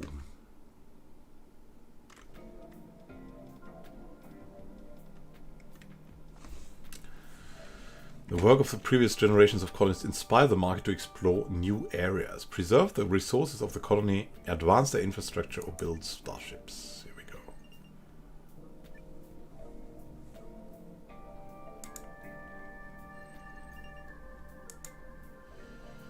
Settlers are able to connect large metropolitan bases. And we have the Rama unions in a new technological age. Falling asleep. Decision-making skills are shutting down. Yeah. I think, I mean, I want to keep you here, but of course, if you want to sleep, then go to sleep. By all means. That doesn't sound like you should not sleep now when you're falling asleep. The digital age for the Rama. Oh, they have mobile communication devices. Genetic bio-digital experiments, techno raves, civil rights 2.0. So the flowers are coming. They are coming. They are coming. Could go for wisdom, advancement, and power. Wisdom, unprecedented access to information thanks to the internet. Processing power to spare, they may launch a coordinated search for intelligent life in the galaxy, CT program, or try to find cures for the deadliest diseases. Wisdom for 30 points. Advancement, digital age. Rama continue their exploration of space with renewed vigor. Navigating the pitfalls of mass consumerism, city planners explore possibilities for genetically modified crops that are safe to eat and also sustainable for farmers and the environment. We can risk that. We can risk more growth. So wisdom will bring us more technology and more utopia, which is good because they're dystopian. Advancement will bring us more pop growth and more resource access. And power will give us more potential casualties. We're nearly at an extinction event. That would be a catastrophic decision somehow. But it will give us synthesis points to bribe. So the potential casualties will increase and the dystopia will increase. So wars are more possible, more probable to say. Advancement is definitely a good thing.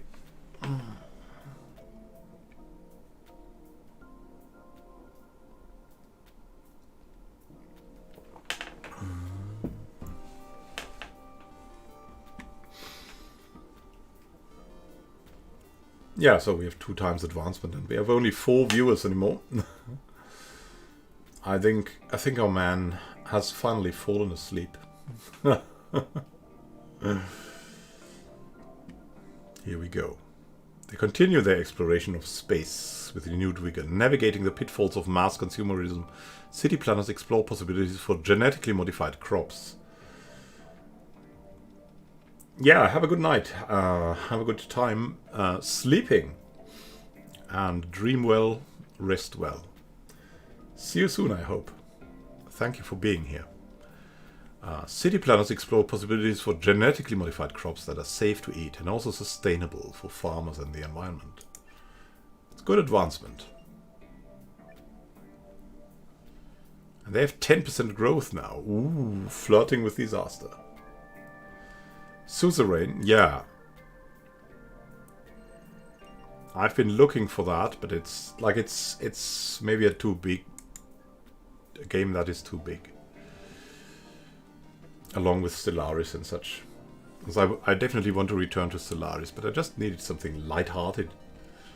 And I know that game here from... I know a couple of games from the Saftladen community. They're called the, like, means like juice store community. That is a couple of indie studios that are living in one place in Berlin called the Saftladen, the juice store. Andromeda Factions development event. Consumption in Alpha Andromeda. Ooh. Low tax rates and loose regulation on an asteroid near Alpharat spawn an off-planet tax haven. As word spreads about this profitable opportunity, wealthy individuals and businesses rush in to set up their investments, and the asteroid belt is filled with Andromedan spacecrafts. A secretive financial services industry develops alongside increased fuel consumption and pollution.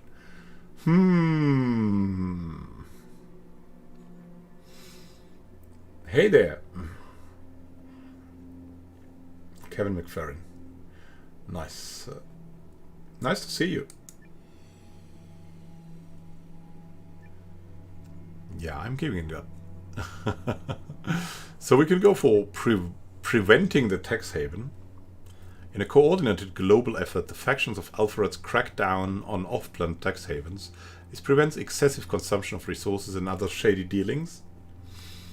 Welcome here, by the way, Kevin. And regular development.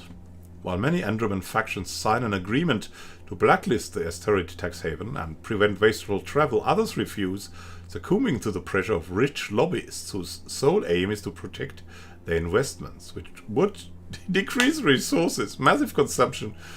That is basically the extinction event that we choose here. Excited by the promise of financial gain, the Andromedans do nothing to prevent the tax haven from developing. Andromedan spacecrafts flock to the asteroid belt to establish and maintain off-planet investments.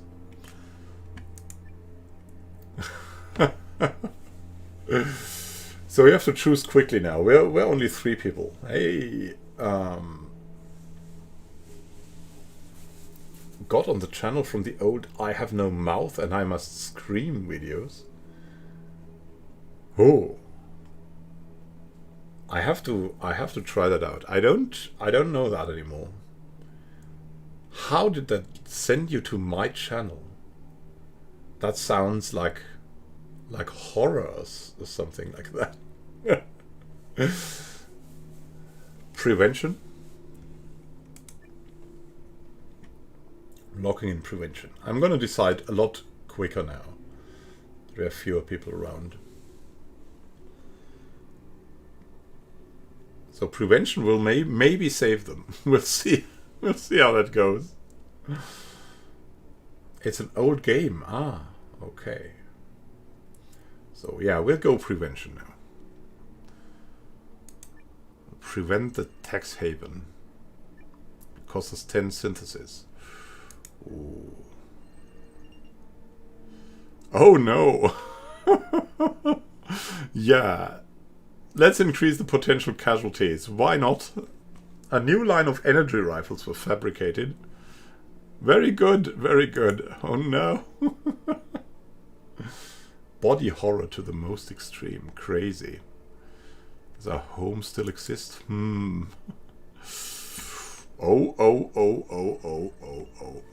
Yeah, let's decrease their population. Territorial dispute is won by an army of Andromedan robotic infantry. Here, a little bit more utopia. Created an astonishing monument on an inner planet in the Alpha Andromeda system. Resource crisis now. We have expected that. For the burnt nations in Rigel. Coal scarcity. Coal fields are becoming scarce in the Rigel system. The effects of city-state expansion brought the burnt civilization to a breaking point. While they are dealing with a resource scarcity, will the nations find ways to prevent the complete exhaustion of their environment, or will they turn against each other? The furry fish, again at the brink of extinction. War. 140 million casualties, which is not too bad, really. But it will also decrease the resources massively and increase, the bad event things. We can go for a crisis with a high chance of hostilities and something that will happen like war. But we could also be lucky. Scarcity causes discord and competition among the burned. Knowledge diminishes while the nations of Rigel compete for the dwindling resources. Could go for war. The burned pick up their simple rifles and fight over access to the remaining coal fields. Tank battalions destroy entire industrial areas in the so-called coal wars. Body horror to the most extreme. Crazy. Coal scarcity. The burned nations prepare for a future without coal. Will their leaders preserve the environment of Rigel or deny their people access to essential resources? Chance for decline. Oh. Anyone wants to pick something?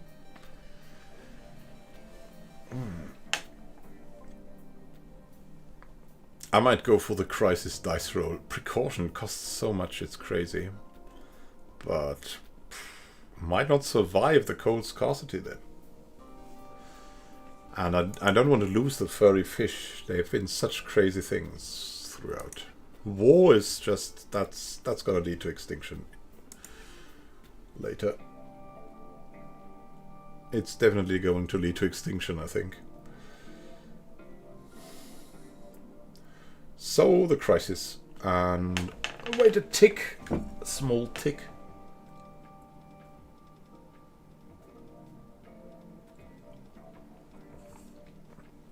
Small sip of tea. Let's go for the crisis.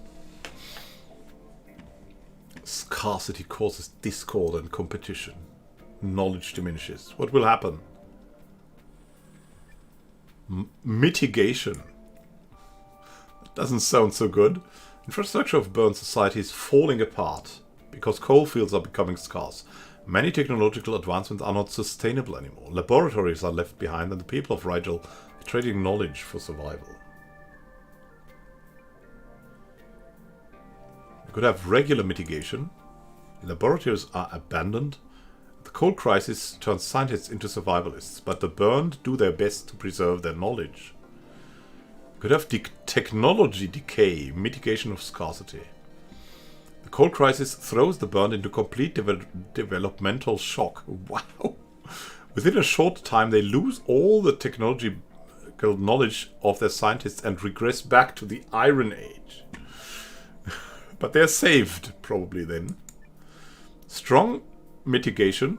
Scientists are now busy keeping burned society from falling apart with the little coal they have left. The next generations will be more capable of living with scarcity, but a lot of technological advancements will be lost. But we'll still stay in the industrial age. Strong mitigation. Will give us a lot more resources. And a lot less tech. But technology decay is pretty crazy. Pretty crazy. So what do you choose? Regulus or strong mitigation or technology decay? It's gonna be interesting, definitely. The coal fields. Yeah, it will no longer be about coal fields, right? In the Iron Age.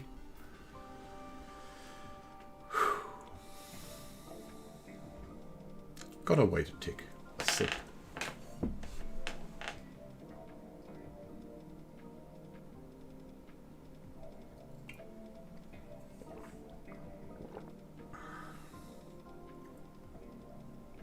Can also decide myself.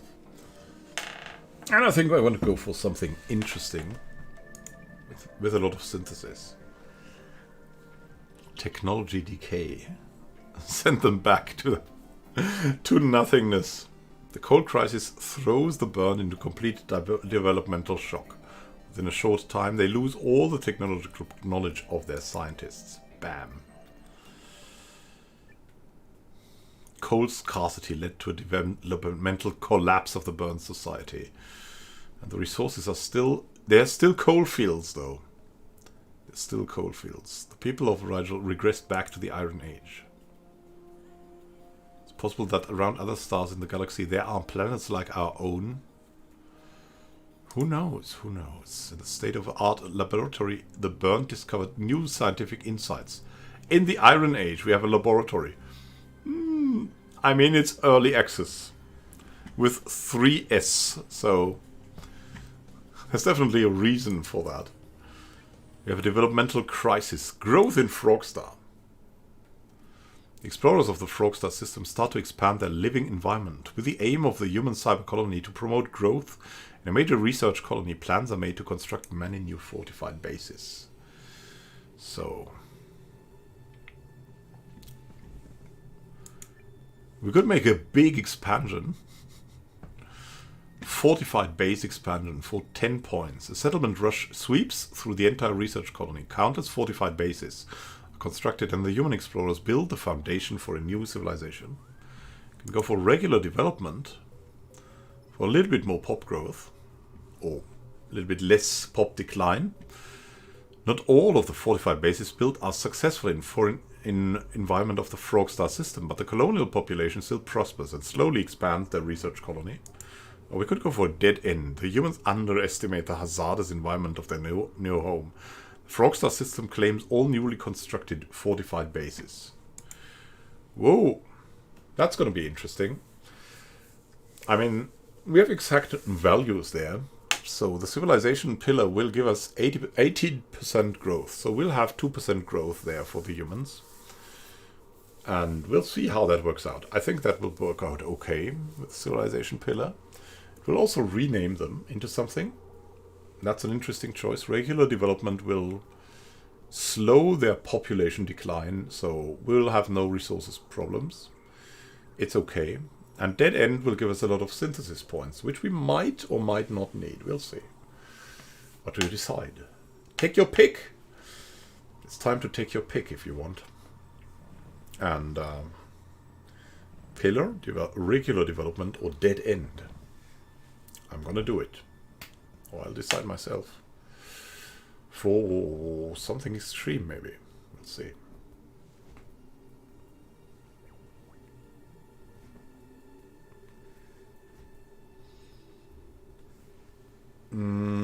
Is the chat still active though? Ah, yeah. Pillar or regular?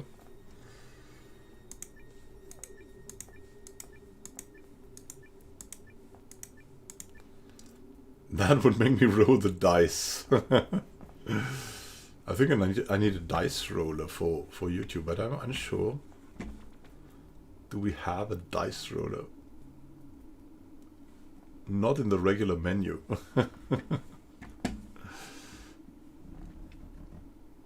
So I've been thinking about Twitch because you can do votes there definitely.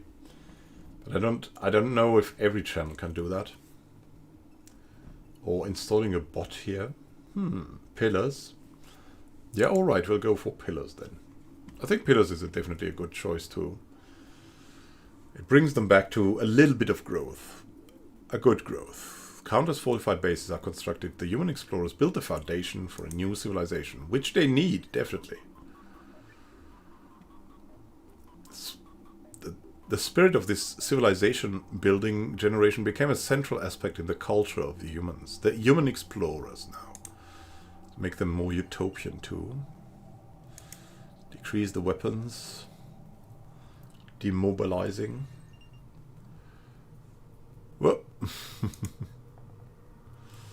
thriving civilization in the Frogstar system. Look, it didn't even lead to growth.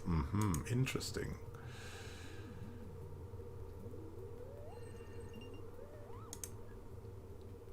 I'll just collect a little bit of synthesis. Mourn the death of a beloved leader. Yeah, we can do something with 400 million humans still. No doubt about that. New colonial laboratory. Nice. And the market mega clouds have another development. Extinction in Gliese. What? Yeah, now it's going forward. Nihilistic intelligence explosion. The market makes self-replicating machines that can improve their own design with each iteration. As time goes on and their processing power increases, the machines deviate from their originally intended function and start forming their own objectives instead. Without market-centric ethics, these hyper-advanced beings could soon become the dominant form of intelligence in the Gliese system. Oh no! What will happen? Close call. Nihilistic intelligence explosion. Close call. The autonomous thinking machines could easily crush the market, but instead they peacefully withdraw to the Oort cloud of Gliese. It costs us 60 points. Minimal survivors. The machines turn on their creators, terminating almost all of the market before an ancient failsafe mechanism is triggered.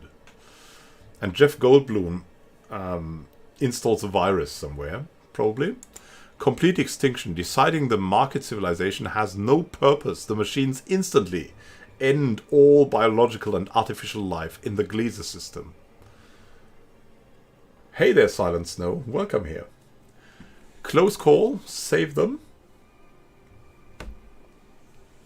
Definitely something. I mean, they are our most advanced civilization by far. By far. What an extreme event that is. Nihilism. Hey there, Major. Everything is nihilism. Yeah, that we have nihilistic machines. You can choose close call, minimal survivors, or complete extinction. We have one time minimal, one time close call.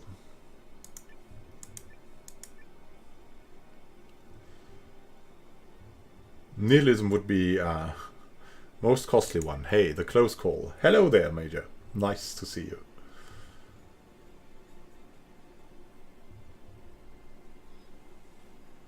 Close call or minimal survivors. We have 2 times close call, 1 times minimal survivors. Gonna wait. A short sip of drink.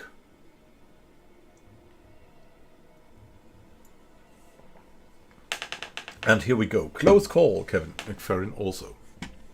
Let's save them. Autonomous thinking machines go to the Oort cloud of Gliese. We've saved them. We have saved them. Now let's give them a little bit more access. And no, not pop growth, please. Self-replicating intelligent machines isolated themselves on the edge of Gliese. Concepts such as organic beauty, suffering, and mercy meant nothing to them. They acknowledged some kind of value in the non-computable lifestyles of the market, who first created their kind and decided to leave them alone. Interesting, eh? Definitely interesting. I'm gonna advance more utopia. The market find a new form of tattoos after all that time in the singularity age to cover their entire bodies with. That's interesting. Military space fortress wiped out entire AI commandos, armies of a mighty marked mega cloud. Oof. That's so beyond everything, right? The Gliese system, a major mega cloud, falls apart and loses all its influence. Influential market chief executive regulator raises to power in the Gliese system. Market find a new form of tattoos. Another form of new tattoos. Yeah, they're so pacifist now. The settler factions. Sirius is now also building spaceships. We'll see. International exploration vessel. The factions of Dogstar joined their resources to achieve an advanced technology project, an interstellar exploration spacecraft able to reach the Tabby's star system. This vessel can host thousands of settler explorers who will be preserved in suspended animation. So our colony will send something over. Is that true? I think it's true, yeah. Epic project is not accessible without synthesis points. We can go for regular development. After many years, the construction project is completed and the settler explorers set course towards the Tabby's star system.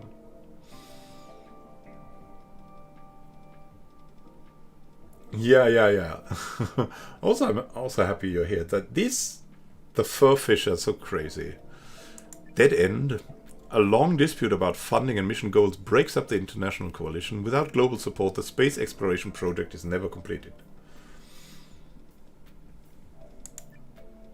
So it's regular development for a small ship or dead end for nothing. And 20 synthesis points too.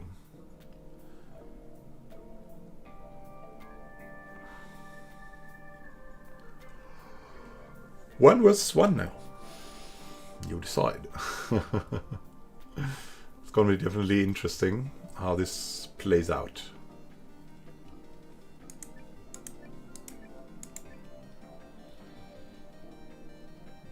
Deadly enough for themselves, yeah. I'm gonna roll the dice then. Ah no, we have 2 times regular. So we'll send out a small ship.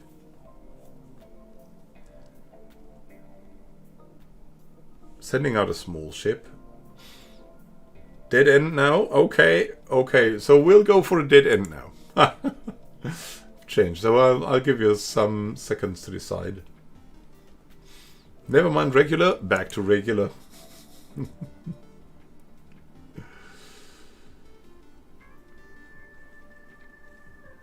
Dead end. It's 2 versus 2 now, if I'm not mistaken. 2 versus 2, which means a dice roll. Everybody loves dice rolls. Ah, do I have my dice here, by the way? I mean, it would be cool if I could throw the dice, right? But I'm not sure I have them here. A very small dice. And it seems like I haven't... Oh, there's the dice. So, I'm gonna throw the D20 now. Oh, goodness me. So... So we'll go yeah, we'll go 1 to 10.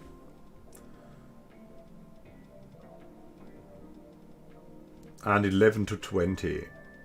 So 1 to 10 will be regular, and 11 to 20 will be the dead end.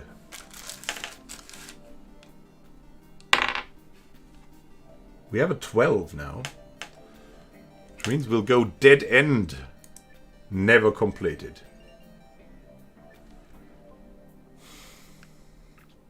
Internal disputes.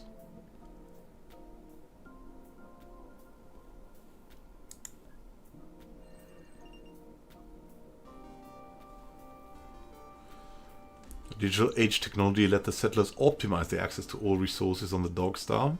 Could go for that. I mean, we don't need that much growth, so we'll go for this. Decrease the growth. We can, again, for synthesis points, decrease the growth. Yeah, I don't want a war event or something. And growth 4% it's much better, I think. So, here. Conflict is settled peacefully. Yeah, let's bring this down so they have a chance to survive. For more utopia. An astonishing monument. A little bit more tech. No, I mean, we need pop growth, but pop growth above 10% is highly risky. It just is. It just is. In the way I play the game here for the stream, which means like when there's an event, we take over the new civilization, and when you leave pop growth of 20% alone for a while, they will get really big problems, which means I want to keep the growth between 0 and 10%, something like that. A new technological age for the humans. They reached a solar age. Who'd think they would make it, right? Humans are now able to explore and colonize the entire Frogstar system. They started to use advanced robotics and complex genetic engineering. Sweet. Sweet.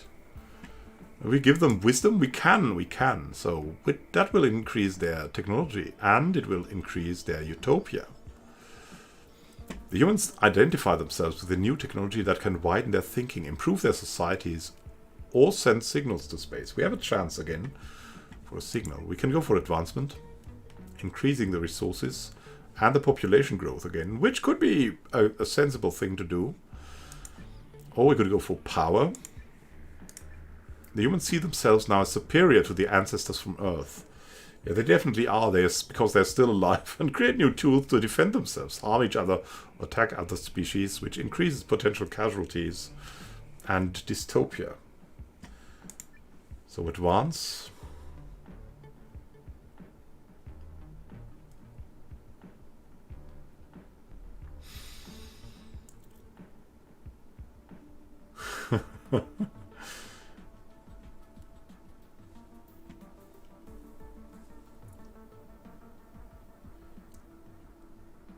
Wisdom or advancement. We have 2 times advancement, 1 time wisdom. It's both definitely good choices. Power starts to become risky with the potential casualties.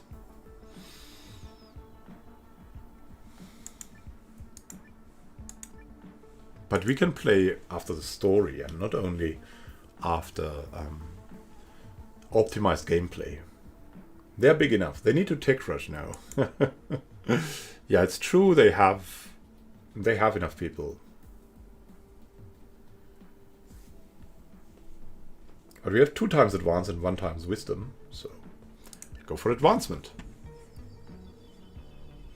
The work of the first generations of explorers inspire the humans to explore new areas, preserve the resources of their research colony, advance their infrastructure, or build starships. We'll see how that works. So we have a slow growth, a very good growth here. Still have good resources. It's a comfy place to be in. And we change to the Rama governance. Depopulation. Ooh, another catastrophe.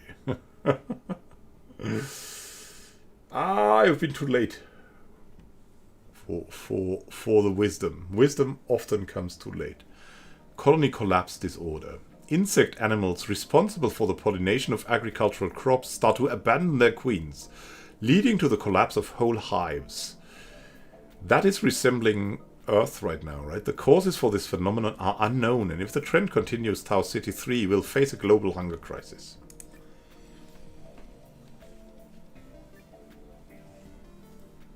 We could prevent it. Colony collapse disorder. Prevent it. Tiny artificial pollination drones are manufactured to counter the loss of pollination insects until the phenomenon can be reversed. Regular development, restrictions on pesticides and genetically modified crops can slowly reverse the effect. The hives never fully recover, and the diminished harvests lead to the starvation of many Rama, or massive depopulation. All pollination insects die out very fast, leading to massive losses in agricultural crops. This triggers a global hunger crisis, and the Rama population numbers fall drastically. I mean, the numbers say prevention or depopulation, but regular development would be crazy, I think. So prevention, 2 times prevention.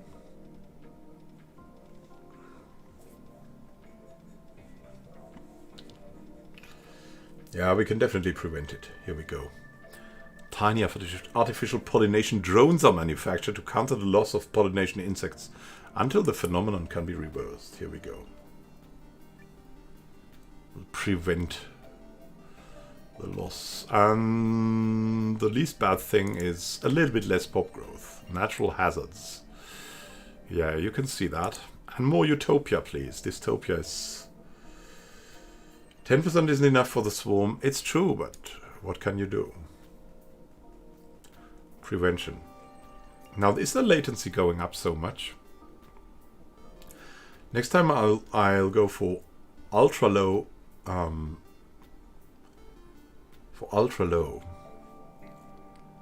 latency, because yesterday I had it. Now you have 3 options if you want to adjust the latency in YouTube. It's normal latency, low latency, and ultra low latency. I tried out low latency and we had nearly real time yesterday, which is why I still went with low latency, because of the quality of graphics and sound. But it seems like I'll go for ultra low next time.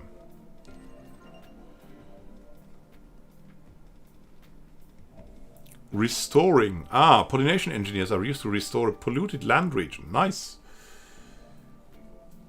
It's almost real time. Yeah, maybe it's different for different kinds of connections.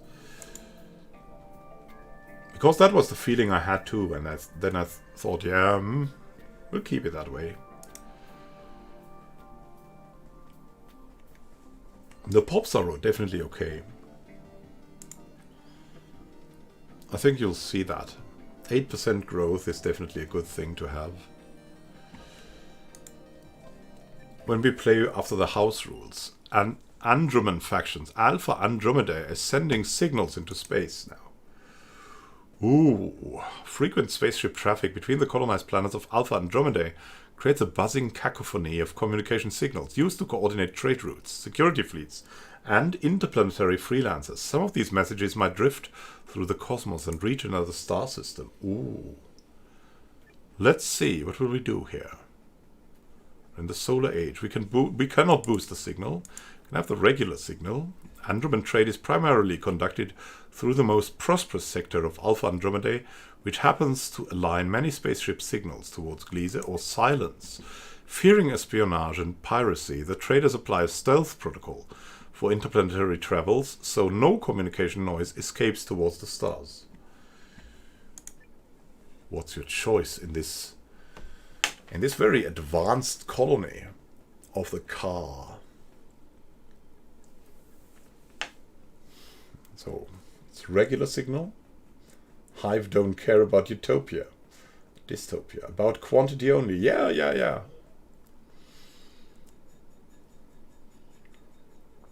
But if the hive dies out, that's the thing about if you increase dystopia and if you increase pop growth, then you'll have a problem. We have resource scarcity over here already. It's crazy. We should decrease even more. So we'll go regular signal. Yeah, maybe that will save us here. Resource scarcity is very scary. Hive won't die. Yeah, in that game we don't have a hive, unfortunately. Andromen trade is conducted through the most prosperous sector of Alpha Andromeda, which happened to align many spaceship signals towards Gliese. Here we go. So the Andromen are here. So we still cannot meet anyone.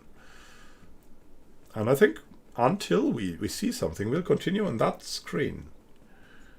So why not click on Gehenna? A parasitic species develops symbiosis with a major life form on Gehenna 6. Let's see. We have something like here around the Sol system. A minor planet is formed from ice and debris in the Sol system. Maybe a new planet is coming. Let's have something here. An influential Andromen leader raises to power in the Alpha Andromeda system.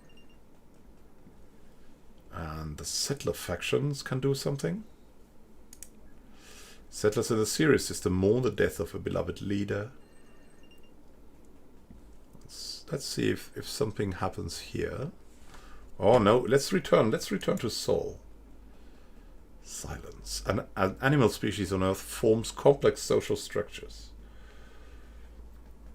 Yeah, where almost all stellar systems can support life. Yeah, when you're just out in Stellaris, it's just great. Also increase the primitive civilizations by a lot. That's quite very fun. We'll see if the settlers do something. Are now able to permanently settle on planets in the Frogstar system. And we have a new technological age for the Rama governments. The Cyber Age. With rapid advancements in artificial intelligence and technologically augmented Rama, civilization undergoes drastic change and reaches new milestones in science, engineering, and the arts. Oh, we can go for very cheap wisdom. We can go for advancement or power.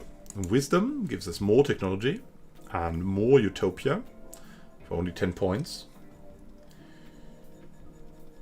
Yeah, I've actually started a Wizardry 8 runner, but I'm not sure if I want to complete it, and so I'm not sure if I want to upload things from it. I think I want to finally go for a guided run, because that makes most sense. That was what people want to have, I think, on like a totally guided, like every episode will have a guided thing, and we'll speed up the random encounters in Wizardry 8. That's what I might go for if I make another upload there. But of course I've played Wizardry 8. It's already there. So wisdom. We have advancement. So more pop growth and more resource access for 0 points and power. Got 20 synthesis points. The Rama prioritize military power, creating new tools. The fear of yet unknown aliens inspires dreams of interstellar conquest, increasing potential casualties, which could become dangerous. Increasing dystopia, which could become dangerous, definitely. Wisdom is cheap, yeah. We'll choose wisdom here. Crossing into the realm of AI, Rama now have the ability to vastly improve their societies and facilitate communication with faraway beings. However, new technologies present great risks as well, so a little extra wisdom couldn't hurt.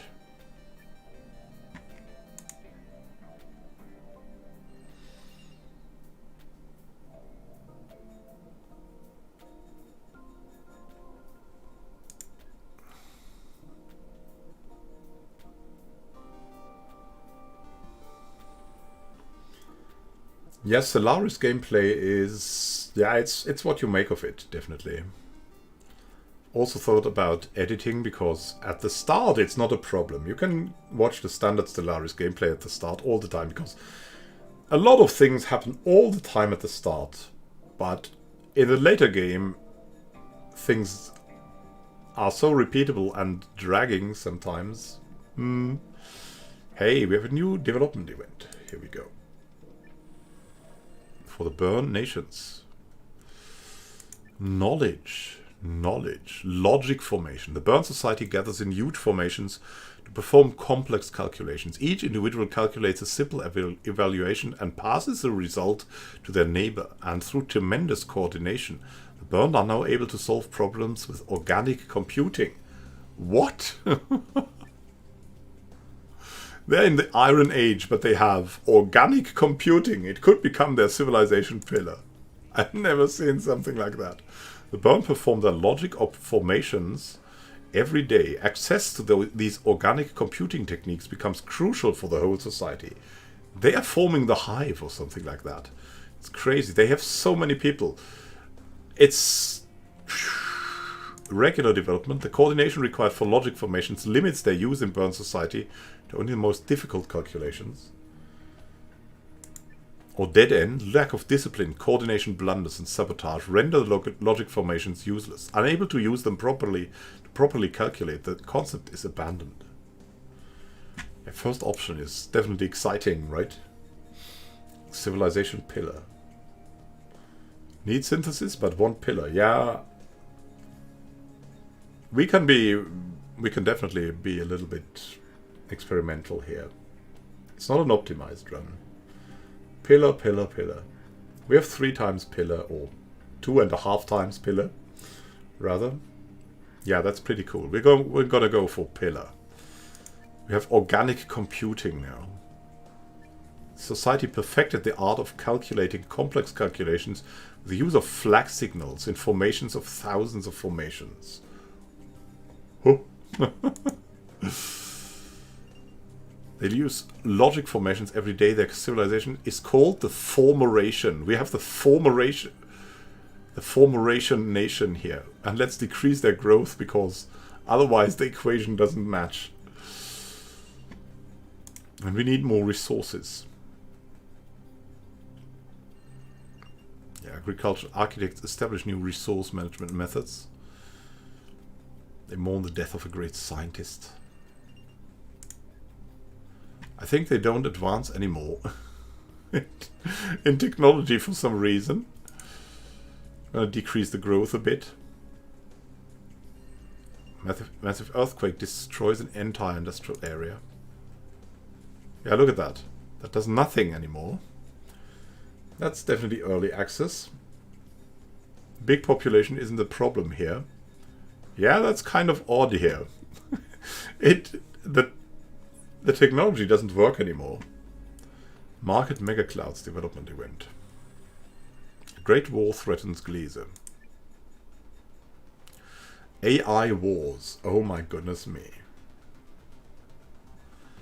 Advanced artificial intelligences are growing more involved in the political and economic decision-making of the Gliese system. Some factions of the mega market clouds push for harder regulation of AI at all costs. Many megaclouds depend on the AI, so the situation escalates and will be solved on the interplanetary battlefield. Ah. We cannot go for peace. We have regular conflict. AI wars. 930 million casualties. The factions without sophisticated AI support have no chance in this interplanetary conflict. Their habitats are overrun by AI-backed space fortresses, and many marked do not survive the AI wars. It will increase potential casualties, dystopia. It will decrease our resources, and will decrease pop growth. Total war.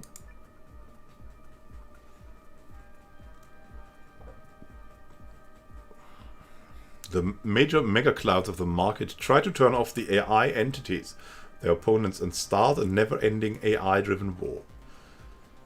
The synthetic strategy systems produce constant battles all over the Gliese system to break the military deadlock and send generations of AI commandos to their death. 2.8 billion casualties. And disastrous things. Total war. Oh, God. Yeah. So we have total war once. Total war twice.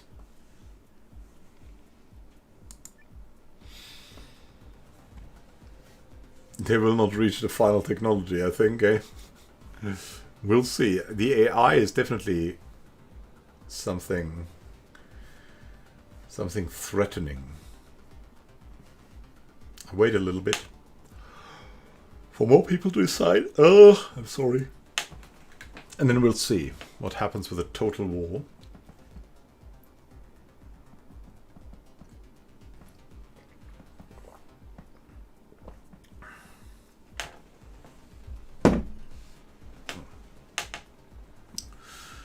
Total war. The major mega clouds of the market try to turn off the AI entities, but to no avail. We have 3 times total war, 1 times regular. We have 2.8 billion casualties. Boom.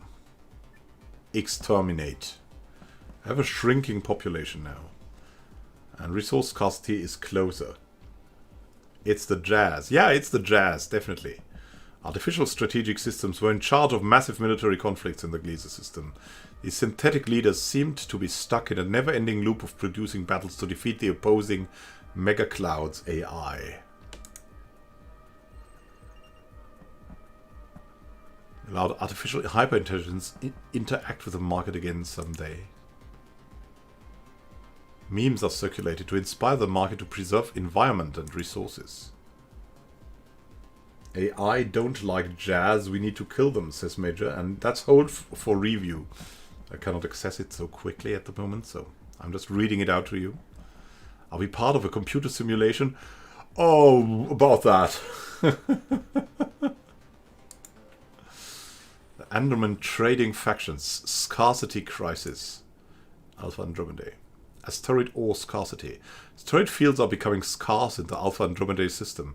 The effects of Paradise Wars brought the Andromedan civilization to a breaking point. While they are dealing with the resource scarcity, will the trading factions find ways to prevent the complete exhaustion of their environment? Or will they turn against each other? Oh god, the potential war. So we cannot go for precaution, we can only go for a crisis or for war. That will destroy them.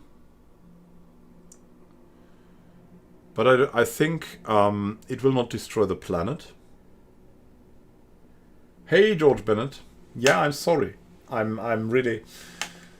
slowly going down, but we'll still have a few minutes, maybe 10 minutes or something I can go, and then I'm out. So we can go for crisis or for war. War will exterminate them in the Andromeda system. But you're there, George Bennett. It's okay. We'll have another couple of minutes.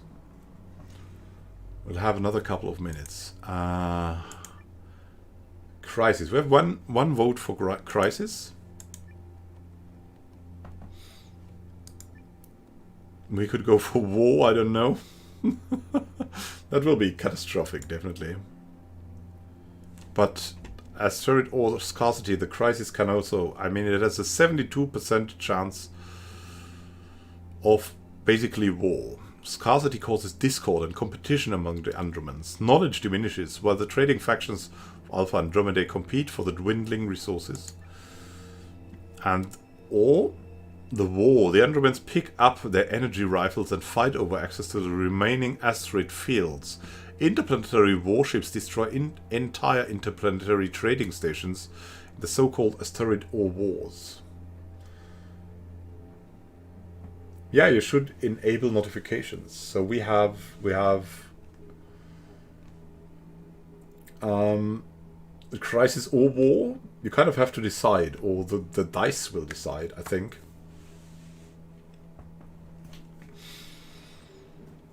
So if 2 times war, 1 times crisis.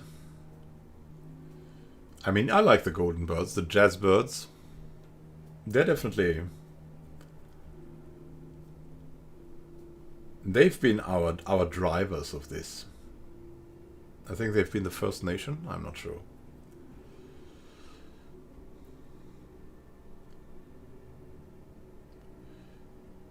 So that will destroy them. 3 times war.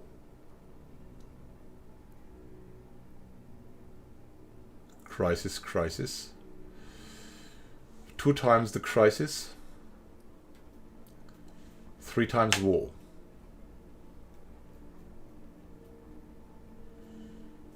I think it is war. It's definitely war. The furry fish are still alive. Barely alive. Barely. Barely.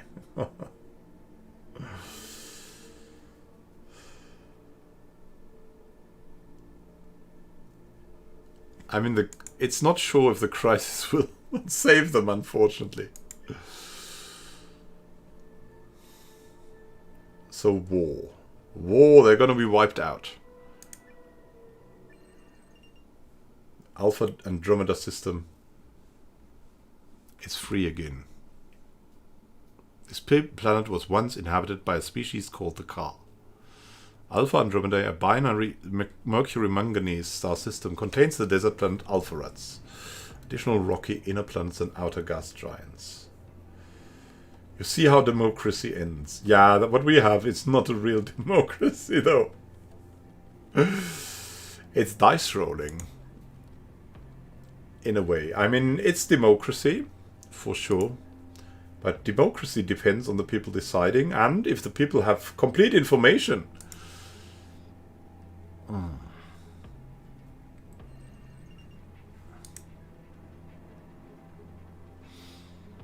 Major species on Alpheratz begin to interbreed. Look. A moon escapes a gas giant's orbit, becomes a dwarf planet. Settler factions. Extinction in Sirius. We have another extinction event. 3 degrees. The global temperature of Dogstar rises dramatically. Excavated by greenhouse gas emissions from the settlers, the impending climate collapse may mean the end for their species. The next thing is out to die. Minimal survivors. 20 million settlers are lost. Complete extinction. Well, yeah, you know what that means. Or close call. 3 degrees. Coordinated efforts to reduce greenhouse gas emissions mitigate the climate effects before the point of no return. The poor birds. We can save them with minimal survivors. It's definitely a thing. We can come back from that, I think. Or we can go for complete extinction. So close call this time. Birds are cool. We have close call. 1 time. Maybe 2 times.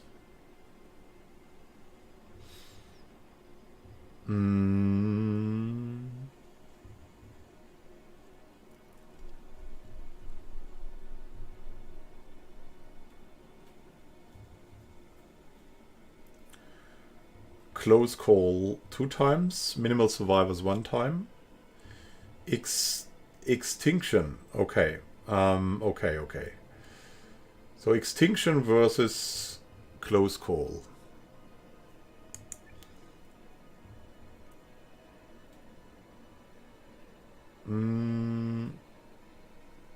So Kevin wants to save them. Is that a close call then?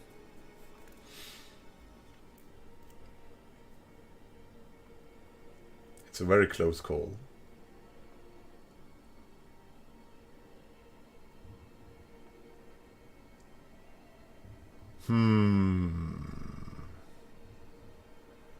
Close call. Hey there, Tresimir X. Don't do dices. Yeah, dices are deadly. So we have 3 times close call and 1 times extinction. So we'll go for close call. They have coordinated efforts and save themselves. Thankfully. Minimal could be interesting, definitely, but we have saved ourselves here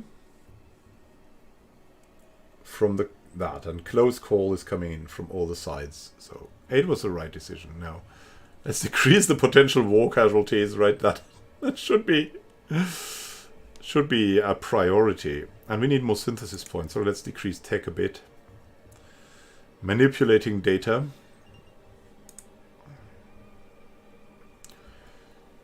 Here we go. Oh no, not more population. Avoided something. We need more synthesis points instead. We could decrease, but that's not really necessary. That's a little bit tough, because 4% growth is quite okay. Get more resources going. Climate activists establish a protected land region.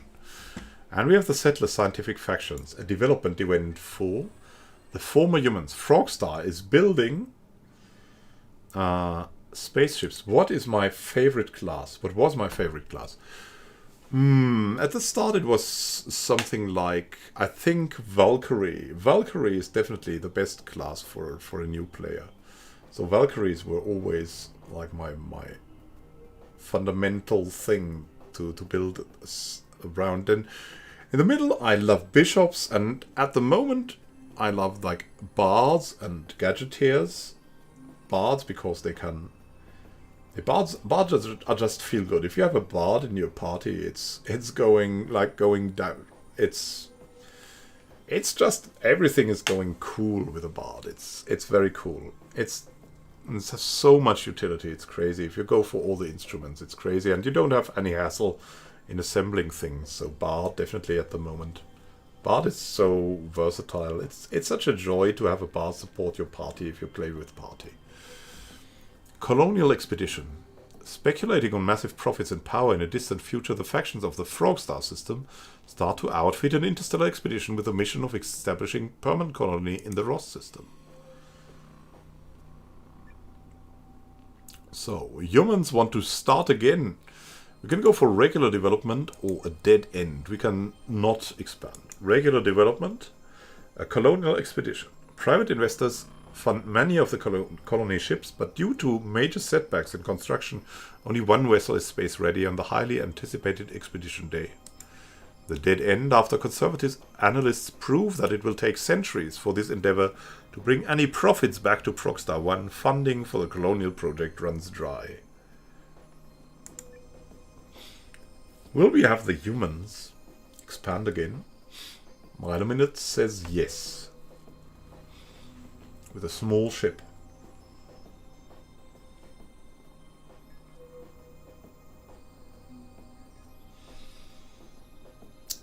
Regular 1, regular 2. Yeah, it's always so cool to shoot colony ships out there, right? Cannot resist the temptation. 3 times regular. Also from Tresimir, welcome by the way. I think I've already said that. It's starting to get a little bit late for me. Yeah, regular. Let's start that thing. Here we go. You send explorers and colonists abroad in this interstellar expedition. The mission was to stake their claim amidst the stars and deliver wealth and valuable resources from Ross back to Sol. There's the Solar Age too. Begin this expedition from Sol to the Ross system. That's our colony ship. It's the colonial expedition that we're playing currently. So we have to manage resources very carefully.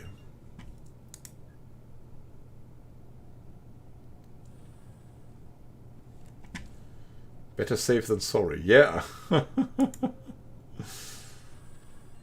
Rama multitudes. The Rama reached the solar age now.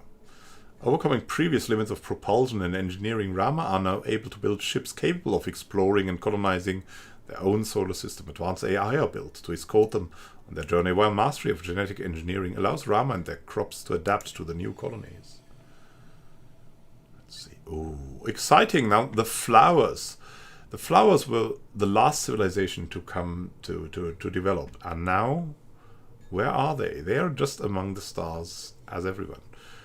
Wisdom is not available for them. We could go for advancement. Techniques are developed to allow terraforming and colony construction in even the harshest environments in the Tau Ceti system, for more pop growth and more resource access. Power, more dystopia, and more potential war casualties. But 20 points. Yeah, the plants now have mechanic lags. They're on that pod here, it seems, right?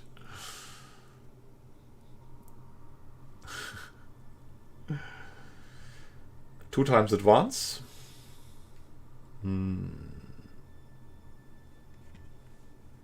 So, going for advancement at the moment. More pops, more pops, more pops. Yeah. Have to be careful with the pops.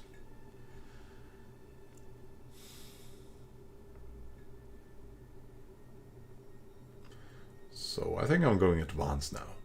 Here we go. We'll start advancement. The ring is new. Yeah, there have been tiny updates. I think I've also seen new events today. Advancement. The Rama were convinced by the supervisors to reject machines. What? Okay. Now that was another event. Sometimes the text doesn't update here. So we have advanced. Growth is high now. And everything is going forward.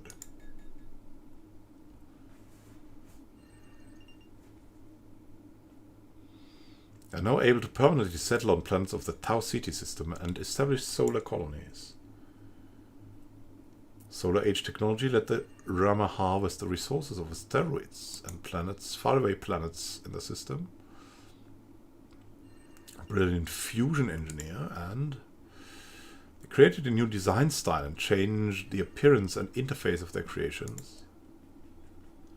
Delight to see our pollination robots swarming all over Tau Ceti 3. And the settlers have a development event. Ooh. Settler consumption. Ooh. Expired resource storage. Oh my goodness me. That's a catastrophic event. During the long expedition of the settler colonial expedition, the resource storage produced long ago in the Sol system starts showing signs of deterioration. The logistics officers alarmed the Sage Admiral about the situation. We have very few points, but we could prevent it. We could have regular development. The Sage Admiral orders harsh guidelines to manage the consumption of the settler colonist crew. Deterioration will still reduce the resource storage, but far less resources will be used. We could prevent it. The robotic technicians and fusion engineers worked for many years to prevent the deterioration of the onboard resource storage, developing a strong expertise in durability techniques or massive consumption. The colonist crew do not find a solution and hope that they will arrive in the Ross system before they run out of resource storage. That's definitely, I think that's extinction there. So prevent, in time prevent. And do we have more votes? I'm going to drink my tea now and wait for your votes.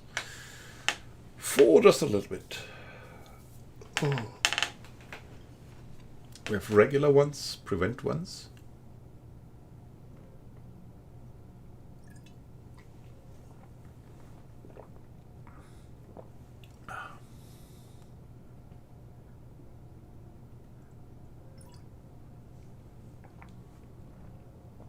Two times regular.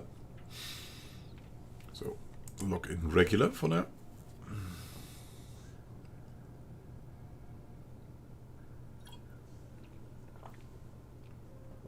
Yeah, it's scary to not have synthesis points, I understand.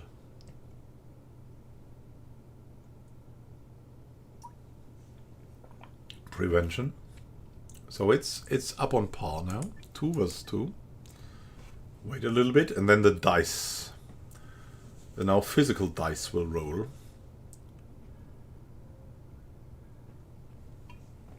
With 1 to 10 being regular development, and no, 1 to 10 will be prevention, and regular development will be 11 to 20, because of course D20, right? What other dice would you have? So let's roll.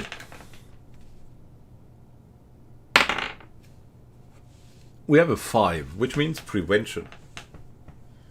Yeah, it's 2 times prevention and it's 2 times regular. Prevention.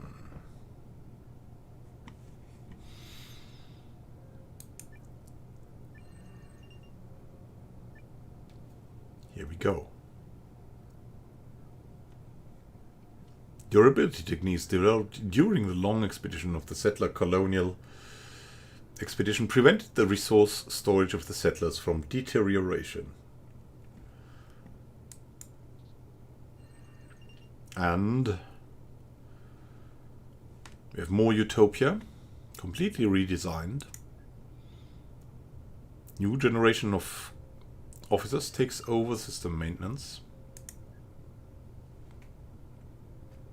Several officers are removed from their posts. Ooh, dice love you. Discoveries await us in the Ross system.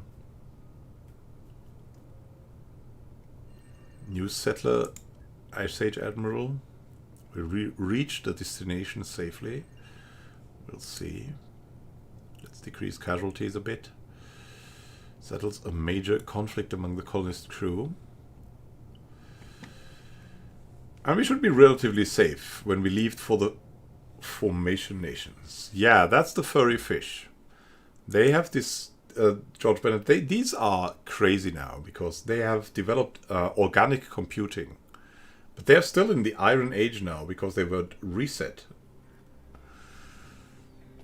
to save themselves. Mandate of Heaven. In the region of Rigel 7, the formation believe that their leaders are chosen by the gods to rule over them. A powerful dynasty arises and establishes a celestial nation, but it is told that the will of heaven can be revoked. The rulers displease the gods. So we're still in the Iron Age, and we have advanced by 2% now in the Iron Age. It's crazy. The cultural ascent is unattainable. Resources are exhausted in 250 years. The furry fish.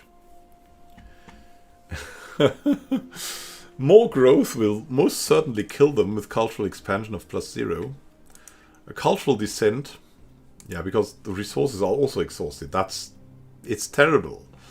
The Celestial Empire expands all over Rigel 7. The belief that the domain should reach everything under the sky leads to exploration and many new industrial areas. Cultural descent. Increase the potential war casualties and dystopia. We can definitely afford that. If a leader is defeated in battle, they lose the mandate of the volcanic gods. The volcanic gods that have nearly destroyed them. So the throne could be contested by anyone with enough formation power.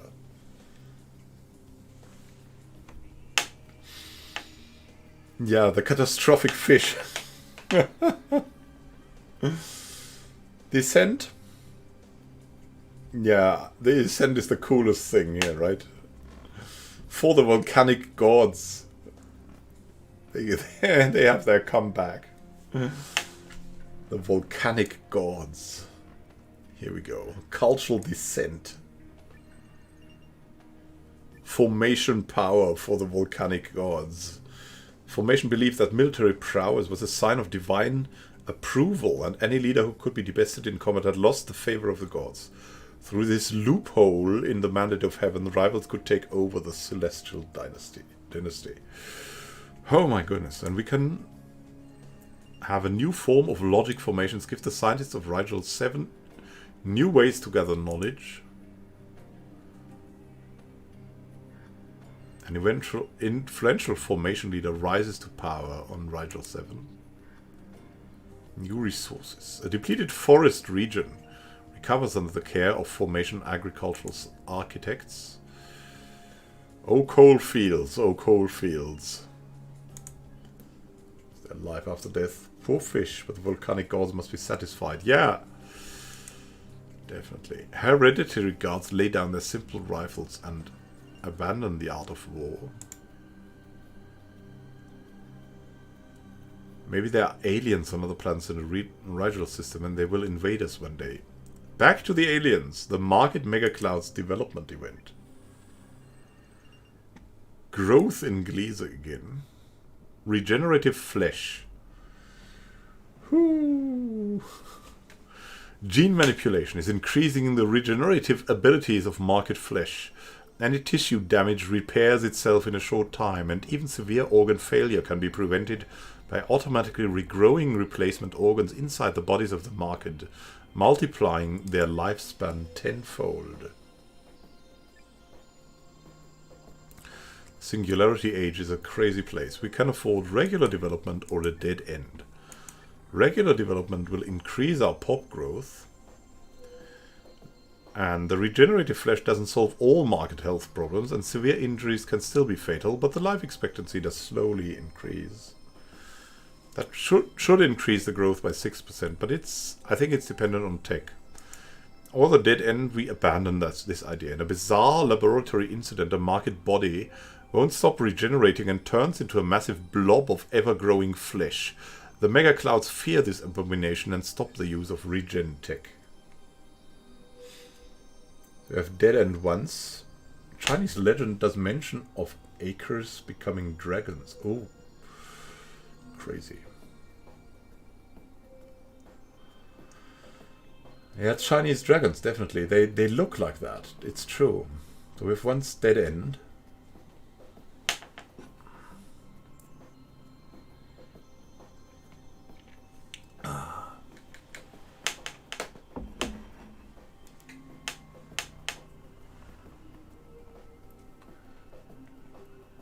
Dead end one's regular development. I think after this decision I'll make it to bed because it's nearly 1 AM here. Yeah, it would be regular because we cannot afford the civilization pillar. Dead end, regular, 2 times regular, 3 times regular, and 2 times dead end. So regular is leading now.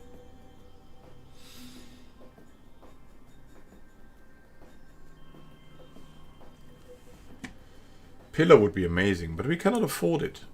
It's out of the question. So I think we'll now go for regular. They are marked because of the tattoos. Would regeneration affect their tattoos? Yeah, that would be crazy. If they would no longer be called the market, probably. Invested in Musk Empire. Yeah. Regular development.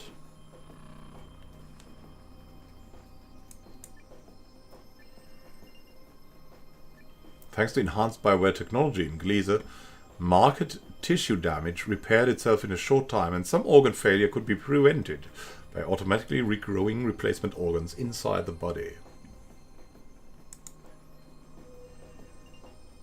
A major mega cloud falls apart, loses all its influence. The market find a new form of tattoos to cover their entire bodies with. They're still market. And I'm gonna say until next time here, because it's just growing much too late for me here. Nearly 1 AM, so I have to cut it, even though the Singularity Age is certainly very, very exciting. So I'm happy you've been here. I'm a little bit sad that I have to end when we have so many people watching for the stream at the moment. But yeah, we'll definitely repeat this one day when I have the time. So thank you all for being here, for maybe subscribing, for participating. It was a great time we had there. Good night. See you next time, and have a great time until next time, and happy gaming. See you soon.